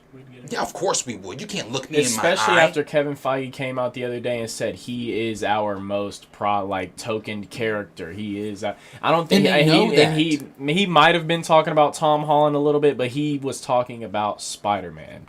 Like Tom Holland has done. I was gonna say out of any characters like Chris Hemsworth, out of any character, Tom Holland has probably played his character the best. So it would be the hardest to absolutely see or move on from that. But at the end of the day, they would do it. They wouldn't have to. Absolutely. They would do it because they would have to do Absolutely. And that's my thing. Let's just assume here, because with the logic that we're using, that a character is so tied to the actor that when the actor passes, the character passes. With that logic, we're not going to have much of the MCU left. Nope. Because once all of these human beings, these real people, do pass, and if we're continuing with the logic that the character is tied to them, because just about every person in the MCU, just about every hero, I don't know, I'm not speaking for everyone, I'm speaking for me. Just about every hero who portrays their person, like Benedict Cumberbatch to me, is Doctor Strange. Yeah. I cannot see anybody else as Doctor Strange. But would I accept someone else as Doctor Strange if something happened to Benedict? Of course I would. Because I also understand that this is fiction, and that he is a real life person, and then something happens to him, that's beyond our control. But I'm using that just to say I almost see every character, not just RDJ, not just Chris Evans, even Anthony Mackie. I even see him as the Falcon. I even see him as Falcon. I see these people as these characters. So what I'm saying is, if these roles are so tethered to the person, then we cannot have any more of them if anything happens to any of them. If Tom Holland was to pass, that means no more Spider-Man. That means the last Spider-Man we got was No Way Home. You get nothing else. You can get other people wearing the costume, but you get no more Peter Parker. No, and you can't tell me that you'd be okay with that. You can't tell me you'd be okay with bringing in, we'll just focus on Ben Reilly, or we'll focus on Peter's daughter, or Peter's son, or he only had a daughter. We'll focus on Peter's daughter, or whatever. You wouldn't be okay with that. You wouldn't be okay with never seeing Peter Parker in the MCU or again. Come on. So, like I said, that's all that it's saying. That's it. And that's Spider-Man's story's been flushed out. Not all the way, because there's obviously so many stories. But it's been told so much more than T'Challa's I was going to say, there's so much about Spider-Man that we know in the MCU story's been told. Essentially his whole high school stories, his trilogy's told. It is. No, it is told. And like I said, and I get it. For people that are going to continue to bog that whole thing. Well, Chadwick passed. I get that. Heath Ledger passed. I will never forget in 2008, bro, I was obsessed with that movie. I was obsessed with The Dark Knight Rises because out of all of my Joker, from any villain, any iteration, the Joker, slightly up there with Darth Vader, is my all-time favorite villain. I love the Joker. So when I saw Heath Ledger's portrayal of him, and much like everybody else, we all said, oh my God, no one else can ever do that. That is so, the way he portrayed the Joker, no one else is ever going to be able to do that. He is the Joker. I don't want to see anybody else as the Joker. So we saw Jared Leto, bombed. But we still got another Joker. Regardless of how you liked Jared Leto or not, we still got another one. Then you got the $1 billion Joker in Joaquin Phoenix that made $1 billion. Then we got another Joker in Barry, how do you say his last name? Barry Keoghan? You got that in the Batman. And not just in that little cameo, and not just in the little deleted scene. We're going to get him further on, down the line, in more Batman stuff. So, you don't know why? Because he's the Joker. We're talking exactly of the character. Joker. And some people have said, we don't go to the movies and watch Heath Ledger. No. Or now, do we love those performances? Yes. Of course we do. Of course we love them. That's why That's why they get their names in the credits. And most of us for these movies, we watch the credits. That's how we honestly know. Me personally, that's how I know most of the characters' names or the side characters. Right. And it's because the movie makes me sit through the credits. So it's like we have to envision these human beings as these characters. But it's like, I feel like it's just because it's vision. If we were reading a book, when we read these comics, it's just, if we were to read a comic, it's just like, you don't see that person as a character or whatever. It's just, boom, the character is there. But since you have to cast an actual human being to go play this character, people actually hold these humans to this pedestal that some people even act like these people act like that in real life or whatever. Like, I've seen people ask Robert Downey Jr. about Iron Man and shit, like he's really Iron Man or some shit. Like, I don't know, I just don't get some people's way of thinking. Well, like I said, it's just like it's genuinely not everyone that I see people who even give me opinions where it's like, I can see that side, I can see that point of view of why they have not recasted him yet. At least I can see the point of view. It's like, I don't agree with it, but I can see it. And so it's just, I don't see how people can come in, watch something, and then just completely disagree with it when it makes sense. It's not like I wouldn't be arguing up here, like sitting up here for 2-3 hours talking about some shit that didn't make sense. Right. And yeah, it's like I said, I wouldn't support something that doesn't make sense at all. With the Heath Ledger, it's just like, yes, those are, because some people's argument has been, well, that's been 3 different versions of the Joker. And you can still get a different version. But no, don't try to flip it. That's not what we're saying. I don't care if it's a different version. It's the character still gets to go on. Now, personally, I've said this. Do I want to see a variant? No, because I think it's unnecessary. Will I accept a variant? I will. I think it's unnecessary, though, because you don't have to currently kill the 616 T'Challa. Even though it's happening, you don't have to do it. So, and again, that's what the last hashtag is saying there. Recast T'Challa is asking for the portrayal of T'Challa to be allowed to continue in the MCU. That's it. That's really literally it. That is it. It's not bigger than what you're trying to make it. I was going to say, I want to really comment on that point just because I watched Black Panther the other day, and I watched it with the mindset of a little kid and who I can look up to. And it's like, as a little boy, most of the time as a little black kid, I'm going to say most of them, they're already in a single parent household with their mom, sometimes with their father single, but most of the time it's with their mom. So it's like watching something fictional, they don't want to have to look up to Shuri or Okoye. It's cool to look up to these strong women, but it's like they want a male figure at the end of the day. So when I was watching Black Panther, I realized, are they going to look up to M'Baku? Most likely not, simply because he's, one, not the main character, not enough time with him or anything.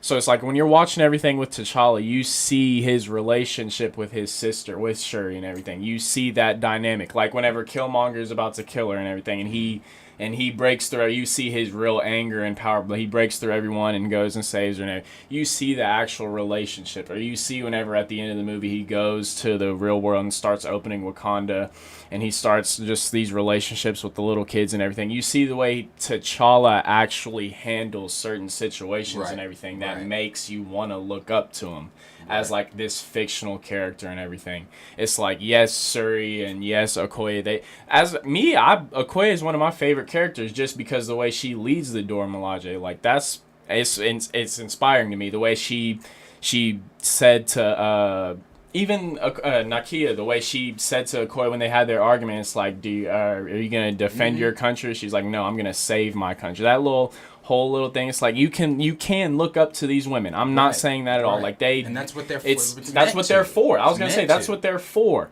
But at the end of the day, what T'Challa is for is he is meant for black boys to look up to, and you can see it in there. You can see the way he treats his sister. You can see the way he treats other people. The way he treats his mother. The way he goes back and talks to his father after learning he didn't save the little boy, and he's like, you should have saved and he's like, no more of this. The way he becomes his own man and everything after these experiences. And I just think it's important for that storytelling to go on, because that's everything. If you go back and watch that movie as a little kid, you can't tell me everything T'Challa does in this one little movie isn't honestly just inspiring. And like I said, I love that movie. I watched that movie. I watched it a couple of days ago too. I watch it often. It's one of my favorite movies. But from how he was even as the king of Wakanda, even go and ask M'Baku from help as a opposing Jabari tribe, knowing that is his number one opposing enemies in his nation. The way they saved him, and he was able to thank them for saving him. And then as he's gonna know, he needs their help in battle and everything. So it's just the way you see him operate as a king, as a human, and everything. It's shit to look up to. It is. And, I've said this before in previous videos, and I'm going to continue to say it, I'm going to continue to say it, and I'm going to continue to say it. The representation, it matters. The representation matters. It matters having the strong black male on screen. It matters having the strong black woman on screen, because we want to see that in our community. We want to see the two siblings, queen and king, elevating one another. That's what we want to see. We don't have to subtract one to add the other. That does not have to happen. But the representation matters. So for people out there saying, well, the little black kids are still gonna get Black Panther. They're still gonna have representation in M'Baku. They're still gonna have representation in Letitia. They're still gonna have representation in Denai Okoye. Well, that's cool. That's great. And I would like for you to hear 2 points here. This is what Jack Kirby, the creator of Black Panther, and for those of you that don't know, I will give you a quick synopsis here. Black Panther was created in the 60s during the Civil Rights Movement, when Jack Kirby and Stan Lee were noticing that they had black kids reading their comic books but had no one in the comics that looked like them.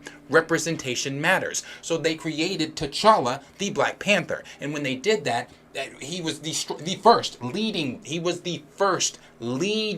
black superhero. So for people that keep saying also, well, you still got Luke Cage, you still got Riri Williams, you still got Sam Wilson, you still got Dr. Voodoo and all these other people, all those black heroes are behind T'Challa.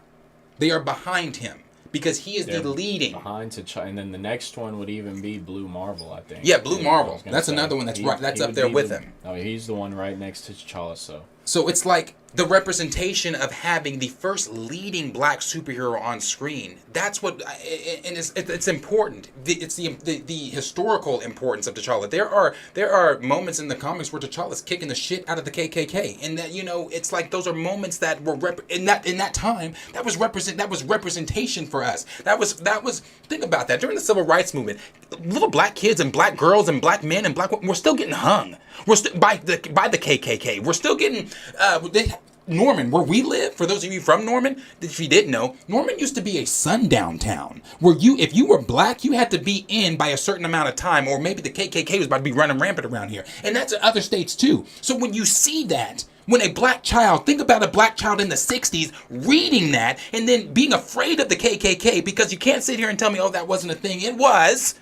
Being afraid of the KKK during that time, and then going to your comic book, your fictional comic book. It's not real, but your fictional comic book, and seeing this strong black superhero that's a king of a nation, and he's black, and he's a king, and that was unheard of during the Civil Rights Movement. But getting that representation and seeing that, and then seeing him kicking the shit out of something that puts fear in you, and you're telling me that representation doesn't matter? Fuck you, because it does. It does. It does. It matters. It matters in everything. And all those stories have just progressed. It's progressed in T'Challa's greatness. It's progressed in Wakanda's greatness. It's progressed in black excellence. Seeing that shit on screen, it matters. But this is what Jack Kirby had to say. Expanded comics as well as mines. So you might want to restart it. Oh, never mind. No, we'll start it over because you couldn't hear that. I felt that blacks had to be represented in comics. The 60s and 70s expanded comics as well as mines. I suddenly discovered that there weren't no blacks in comics, that nobody had made a story about blacks. I felt that blacks had to be represented in comics as well as everywhere else. So I drew the Black Panther. I drew him as a powerful and virtuous character.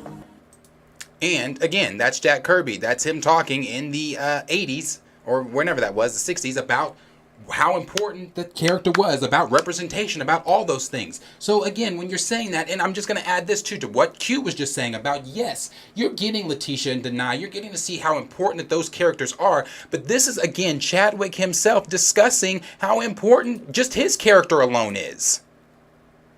But it does mean a lot. I know I've seen a lot of a lot of young kids, a lot of little Black Panthers. You know, some dressed up for Halloween. Right. I even saw some dressed up yesterday for another show that I was on, and it was crazy because it wasn't just Black Panthers. It was white, little white Black Panthers.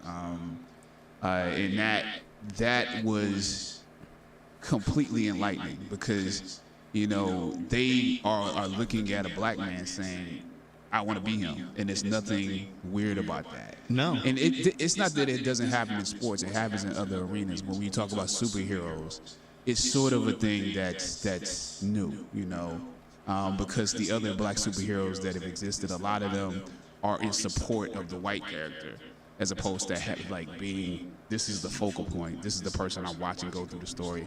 This is the person I want to be. And the thing about this movie is there are a few people that you want to be. You know, there will be some little girls who want to be Shuri, you know, who want to be my little sister in the movie because she's really, really cool. And she has enough strength and joy that you want to be as witty as her. Some will want to be Okoye. Down the line, they'll want to be the other characters too. But you know, I am the lead. Right. So yeah, that's a responsibility. I am the Panther. You know, and you know, it feels great to know that people will want to be that image as well. Now, and we're about to wrap this up with the conversation of Recast, but I do want to show one more thing here, because again, that just further goes back to what I said about parroting what Chadwick has said. These are not Planet Fanatics words. Yeah. For people coming on Planet Fanatics talking about, oh, you guys sound silly. Then Chadwick sounds silly. That's what you're saying. The person that you're coming on saying, oh, he wouldn't want this, you guys sound silly, you just call Chadwick silly, because I'm simply the parrot. That's all I'm doing. The voice, the microphone. Exactly. I'm just talking in the mic. I'm just talking in the mic. We did not know Chadwick. We did not get to sit down with his family, even though his family, his brother, his niece have come out and said what he would want. We have not talked to them. All we've done, is watched interviews of her and heard exactly what Chadwick said and mimicked it. That's it. Which I want to comment on one of these comments because Pookie was, it's a shame Coogler and company didn't see this and hear what Chadwick was saying. And I feel like that's what they could have watched a bunch of interviews that maybe they probably would have been re-released when Chadwick died and everything just because they're honoring it. But they could have really sat down and watched a bunch of interviews of what Chadwick has said, because he's said a lot. We've found a lot of how he hasn't directly, like we've said, came out and said, recast me whenever I got this stuff. Yes, he never, yeah. But he's made the implications and stuff that this character is important. He knows specifically the character of T'Challa is important enough to, like, it's more than him. He knows that it's bigger than one actor. He knows that it's bigger than, he hates, like we've said a million times, he hates when people try to limit it down to one person. Right. He said, Cornelius said, oh, they know. Coogler just has this. Oh, I was just about to jump on that. Yeah. I was just about to jump on that. And They Marvel know. has their own agenda. Yeah. They know, because, you know, like I said, the decision was made in minutes. I've said this in other videos. Not years, not weeks, not hours, not in minutes, in seconds. They decided we're not going to recast Black Panther. Yeah. We're not going to recast T'Challa. I'm sorry, not Black Panther. We're not going to recast T'Challa. So, you know, no, they knew. Ryan Coogler, and do I respect what Ryan Coogler said at SDCC when he got on stage? Yeah, it was moving. What him saying about, you know, he could still feel Chadwick's hand on his shoulder. That was everything that everybody said. You could clearly see the cast was clearly moved, and it was they were hurt. You know, they missed their brother. Letitia, she misses Chadwick. You could say you heard that when she said, you know, just doing this right for Big Bro. You know, they had a relationship outside of the screen. So I get that, but at the same time, I agree with what Cornelius said, and I was just about to jump on that. They knew. They can't say they didn't know. Because if you're supposed to be, because everybody keeps telling us, well, you think you know better than Ryan Coogler and Kevin Feige. Well, clearly they didn't know Chadwick as good as y'all are claiming either. Because if they knew him, they would have known that the brother did interviews, that the brother said what he wanted. So, I mean, who knows who? That's what I mean, and that's another thing. You sit here trying to tell me that this. I don't care how long this man has been in Hollywood. That's his career. The career does not know him better than his family, bruh. When his family comes out and says it, that's definitive in my opinion. Yeah. That's definitive. I don't care what Marvel says. Marvel knew him for however long the fuck he was T'Challa. That's how long Marvel knew him. So no, fuck that. No, stop that. But I wanted to play this too. again, on the representation, because there are still people this long in the video that still don't understand representation. And this is not just on the black side. You got Namor, who they have now made, who's played by a Hispanic actor. That's representation for them too, and he touched on that. But Michaela Cole touched on that, and I want to play you what Michaela Cole had to say. To talk about it, how does this moment feel?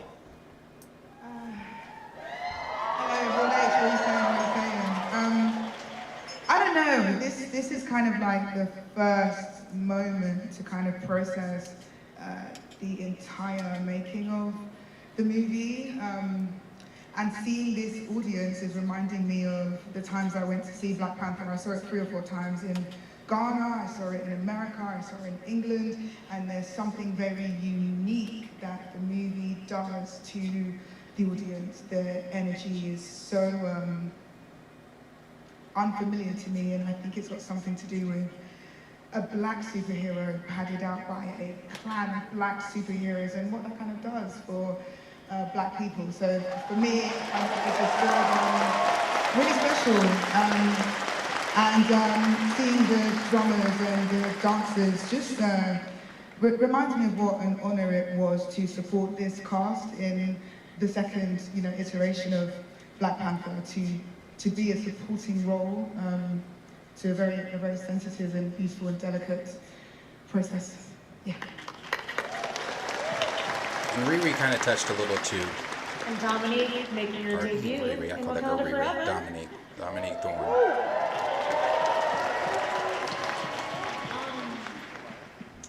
Likewise, I mean, I think we all know that the impact, obviously, that BP1 had on the world is indelible. It's indescribable. It's physical, emotional, mental, and most of all, spiritual. So I think to be able to be a part of it returning to the screen and to be a part of showcasing this beautiful new young mind, and to also do all of that in the midst of highlighting, like you said, these beautiful, beautiful stories from this very necessary perspective. It's a blessing, it's a gift, and I'm reminded of that standing here in front of all of you, feeling just how important and how special and really how blessed this project is. So it is an honor. We hear what Namor said about representation too. So Noach, before you even took the stage, you could hear people shouting Namor. And now you can say it out loud. How does that feel? And what does this moment feel like for you? Excited, and I'm so happy to be here. It's an honor. And I want to say something really fast about inclusion. Please. I come from the hood. Seriously. And thanks to inclusion, I'm here. I wouldn't be here without inclusion. And a lot of kids out there in their hood looking at us, dreaming to be here. And they're gonna make it. They're gonna make it. Now I'm gonna pause that there and I'm gonna stop that there. Now he went on from there and he said something in Hispanic to his community. He was about to cry and almost made me cry because I'm sensitive already. Say, if I start watching I might, because I'm getting I'm heebie-jeebies from that. I know, because it's powerful, and I know coming from the white community, coming from, and I don't want to say everybody, but coming from a background of privilege, of having privilege. You don't understand what it means. Struggles. You don't get what it means to want to be included, to want to see representation, because you see representation every time you turn on the screen. You see representation when you go to the grocery store, the packaging labels, everything like that. Now, has it changed obviously as we progress in 2022? Yes, but I'm just saying, you see your representation everywhere. Like he just said, I'm from the hood. There are kids that are from the hood that want to be in these places. And thanks to inclusion, thanks to seeing us up here, they can have those dreams. So yes, it matters for those people that are saying it doesn't matter to these kids. Kids get over death. They'll talk to your kid about death. Talk to your kid. Let your kid know that this is a fake character and that real life people die. It's not about that. It's not what it's about. It's about inclusion. It's about representation, and it's about what matters. And what matters is putting T'Challa back on the screen. Taking him off the screen, it does nothing for our community. It does nothing for the people. It does nothing for representation. It does nothing for the fictional characters. Nothing to progress his story. So we've said everything. Again, I just wanted to give the facts on that. And the reason I wanted to give the facts on that was, like I said before, just simply because there's a lot of ignorance that surrounds it. There's a lot of ignorance that surrounds this conversation from people just jumping into conversation spaces where you do not have the facts. But hopefully you've stayed through this entire video and you've watched it, and hopefully you now understand. And maybe you understand, but you're like, I still feel like they shouldn't recast T'Challa. I'm not stoning you, bro. That's okay. Yeah, if that's how you feel. If that's how you feel, that's how you feel. But we can agree to disagree, and then we can have that conversation about it. But if you, again, I'm gonna say this again. If you're coming in the comment space below with ignorance, and you're coming and you're attacking myself or any of my co-hosts, I'm telling you now, it's gonna get ignorant in the comment section, and that's not ignorant over recast T'Challa, because here's the thing about that. I don't want it to seem like we are like there's malice or negativity behind the hashtag. There is not. I want to be as completely authentic and be completely open and having Honestly, conversations. educate. Yes, Yeah, and educate. I want to educate more than anything. That's it. It's kind of like during the Black Lives Matter movement. And I'm not comparing the hashtag to Black Lives Matter. What I'm saying is, during the movement, we were screaming Black Lives Matter, but then you had people screaming, but. There's no but to that. If you want to have the conversation, we can educate you. And it's the same thing with this. Exactly. Listen and education. We can educate you on this too. I don't want to make it sound like there's ignorance behind the hashtag. The ignorance comes in when you make it personal with me and my co-host. I'm speaking for Planet Fanatics. I'm not speaking for Recast T'Challa. I'm not speaking for E-Man. I'm not speaking for any of the others out there that are for the movement. So if you want to attack somebody, this is the face of Planet Fanatics that you attack. But you leave my co-host alone, and you leave the rest of this shit alone. You come for me if you have a problem with it. But it's going to continue to be Recast T'Challa over here. I just want to say another thing before we do end is, like, obviously, like you said last episode, it's always for the kids too. Like, it's never really us. Like, we're not screaming representation matters for us. I can find something to inspire me as a 20-year-old or you as right. But it's like the kids now. It's like going to the kid. They just that's what it's really for. We talked about that before and everything, but. Some of the comments more were I like, was gonna say, if you want to read some of those comments let me scroll through, because I've honestly missed a couple got a couple recast T'Challas. That's where I left off. Shout out whoever commented. If it's not a comment that hasn't been read, just say their name and who they are and what they said. I don't even know where to start at. I've kind of missed so many, and there's hella. There is hella. I'm gonna just start from the bottom. I don't know why. Let me start. Cornelius said, plus Storm is, no. Hope, Lewis Berry said, hope this has Zoe Kravitz as Storm. Hopefully not. Michael Fassbender is Dr. Doom and White Wolf. Cornelius said, Zoe Kravitz would not be the proper representation for Storm. Yeah. Aurora is 5'10" and brown to dark skin, plus Storm is Kenyan African American. I would have loved for Michaela Cole to, when that rumor was going around that she was Storm, I was praying that was true. Cornelius said, a little news, Nichelle Nichols just passed. Oh, rest in peace. The old lady in Deadpool, the old black lady in Deadpool. It's her. Rest in peace, Bill Russell as well. I'll go ahead and spit that out. Yeah, rest in peace, Bill Russell. Cornelius said, never heard someone curse so politely. Probably talking about you. Pookie Wood. We did learn that T'Challa makes a great Star-Lord. Yeah, like, and you know what? I touched on that in our last video. We've all said that on this channel. We've all said how it's about that. I believe, and E-Man has said this too, that one of the reasons Chadwick took that role while battling cancer, and that was the last thing he did for Marvel, was because he wanted people to see that T'Challa's, again, I said this last video, great with or without your mantle that you're so focused on. It's not, he was T'Challa Star-Lord, and he was still great. I loved that episode. And I hated What If, but I loved that episode. So it's about seeing that character. So I completely agree. Rashad Walker, but the problem, my brother, is our community can't seem to see black men and black women stand together and do good together without one outshining another. And it's usually brothers taking a back seat. 2 non-black men created T'Challa only to have folks that look like us trying to get rid of the character. And I agree with you. But see, that goes back. This is why I said I love these conversations. I love that comment, though. I love that. And the reason I love that is because it goes back to, for me, to what Chadwick said. That's why he said, we as actors, we talk about this. We talk about how debilitating it is. But the last thing he said is it pins us against each other. And that's like what you said. You have one trying to outshine the other because it pins us. You're fighting. They're fighting because they know there's that token. Like, think about this, too. Why didn't we hear shit about Armor Wars? Why have we heard shit about... I've heard that they're possibly going to even kill Don Cheadle's character off. That's another brother gone. So, yeah, I completely agree with you, but there's a reason behind why they're fighting for it. There's a reason, and it shouldn't be that way. It shouldn't be that way. But when you've been conditioned to feel a certain type of way by Hollywood, and you're also trying to make a living for yourself as an actor, as an actress, or whatever. Yeah. You're trying to get work. Yes, my brother, my sister, I love you, but I also have a family. Whatever situation. But should they feel like that? No. But that's what Chadwick was saying. It just pins them against each other. It's frightening, negative, and debilitating. Sam said it's the eradication of the black male figure, and Pookie Wood commented on that and said, I don't know about the erasure targeting black men specifically in an agenda way. Cap America, for instance. I just think they let their feelings get the best of them in the decision not to recast.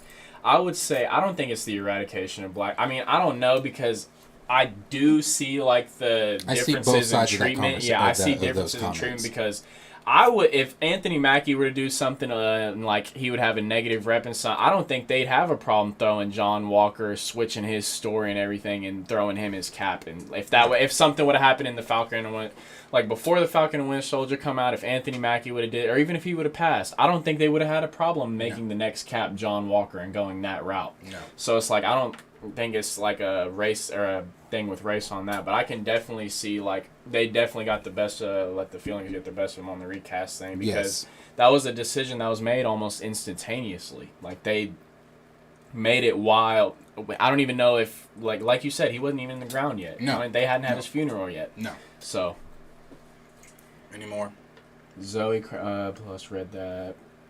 Pookie was said, please make Storm dark-skinned. Hopefully they do. Rashal, she was in the original Star Trek from the 60s, talking about in the show.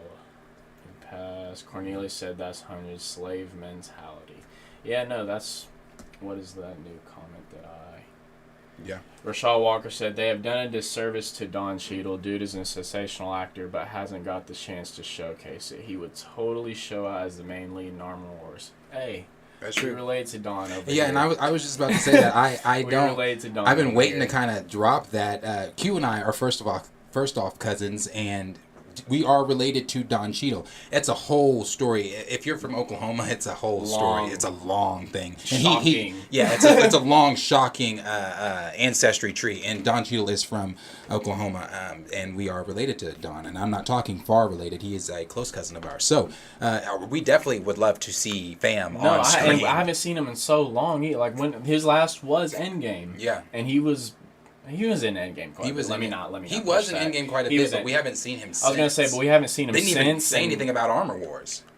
That's the thing. I don't know why they wouldn't, because that was one of the ones that was supposed to be confirmed. It was it was the 2019 SDCC, wasn't it? I believe it was announced at that. I think it was announced at the 2019. Armor Wars is such a good pivotal story to get into, critical for what you're doing in the multiverse era. I don't know why they wouldn't be excited to get into that, especially after having Ironheart, Black Panther and everything. Like, you're getting the pieces to do it. Right.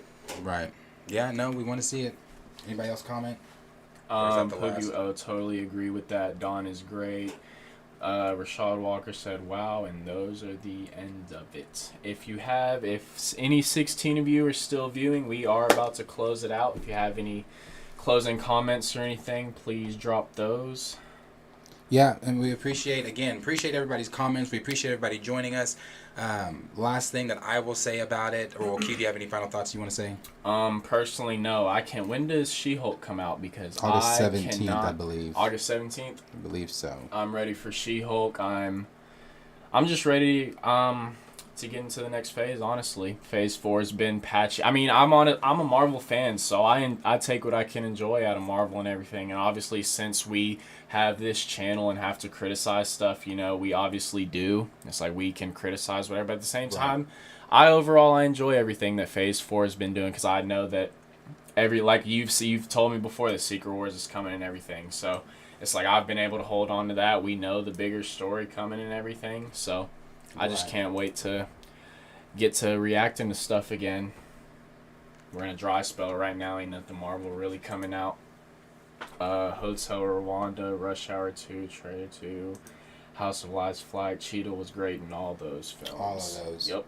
Pookie Wood said, great show. Enjoy the. Thank you, Pookie Wood. We enjoy and appreciate that comment. We appreciate y'all and spending time conversating with us on Sundays. Sam said She-Hulk need to be thicker. Cornelius said the actress isn't thick. So no, I mean they did their best making her, because the actress isn't big at all, and they did pretty good making her 6'7". Yeah. She, I like I said, I thought she looked good in the last trailer. They smoothed out the CGI. I like the way. I can't wait for that. But to close it out, like I said, I appreciate all you guys once again joining us. We're going to go live every Sunday now to start doing our breakdowns of what the weekly news is, and then whatever else we want to touch on within that live. We're going to do so. We appreciate you guys being here with us again. This is so much fun for us to do, and I so much enjoy talking with you guys, and Q does, and just being in this community with you guys. You make it fun. The last thing I'm going to say before I close, because this is going to be attached to our recast video.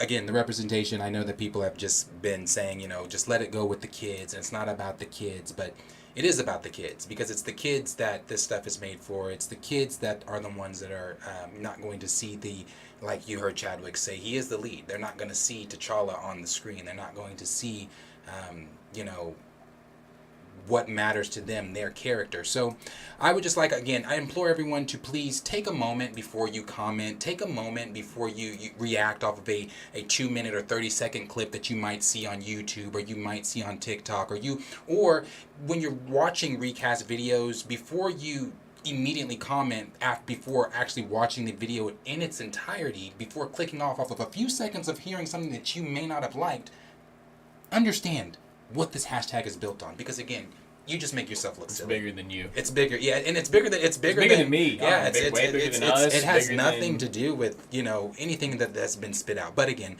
this video was simply for education. I hope that we were able to educate some of you, and I hope if you are still fuzzy on things that we can have a civilized conversation down in the comments. But if not, I'll be there for the other part too.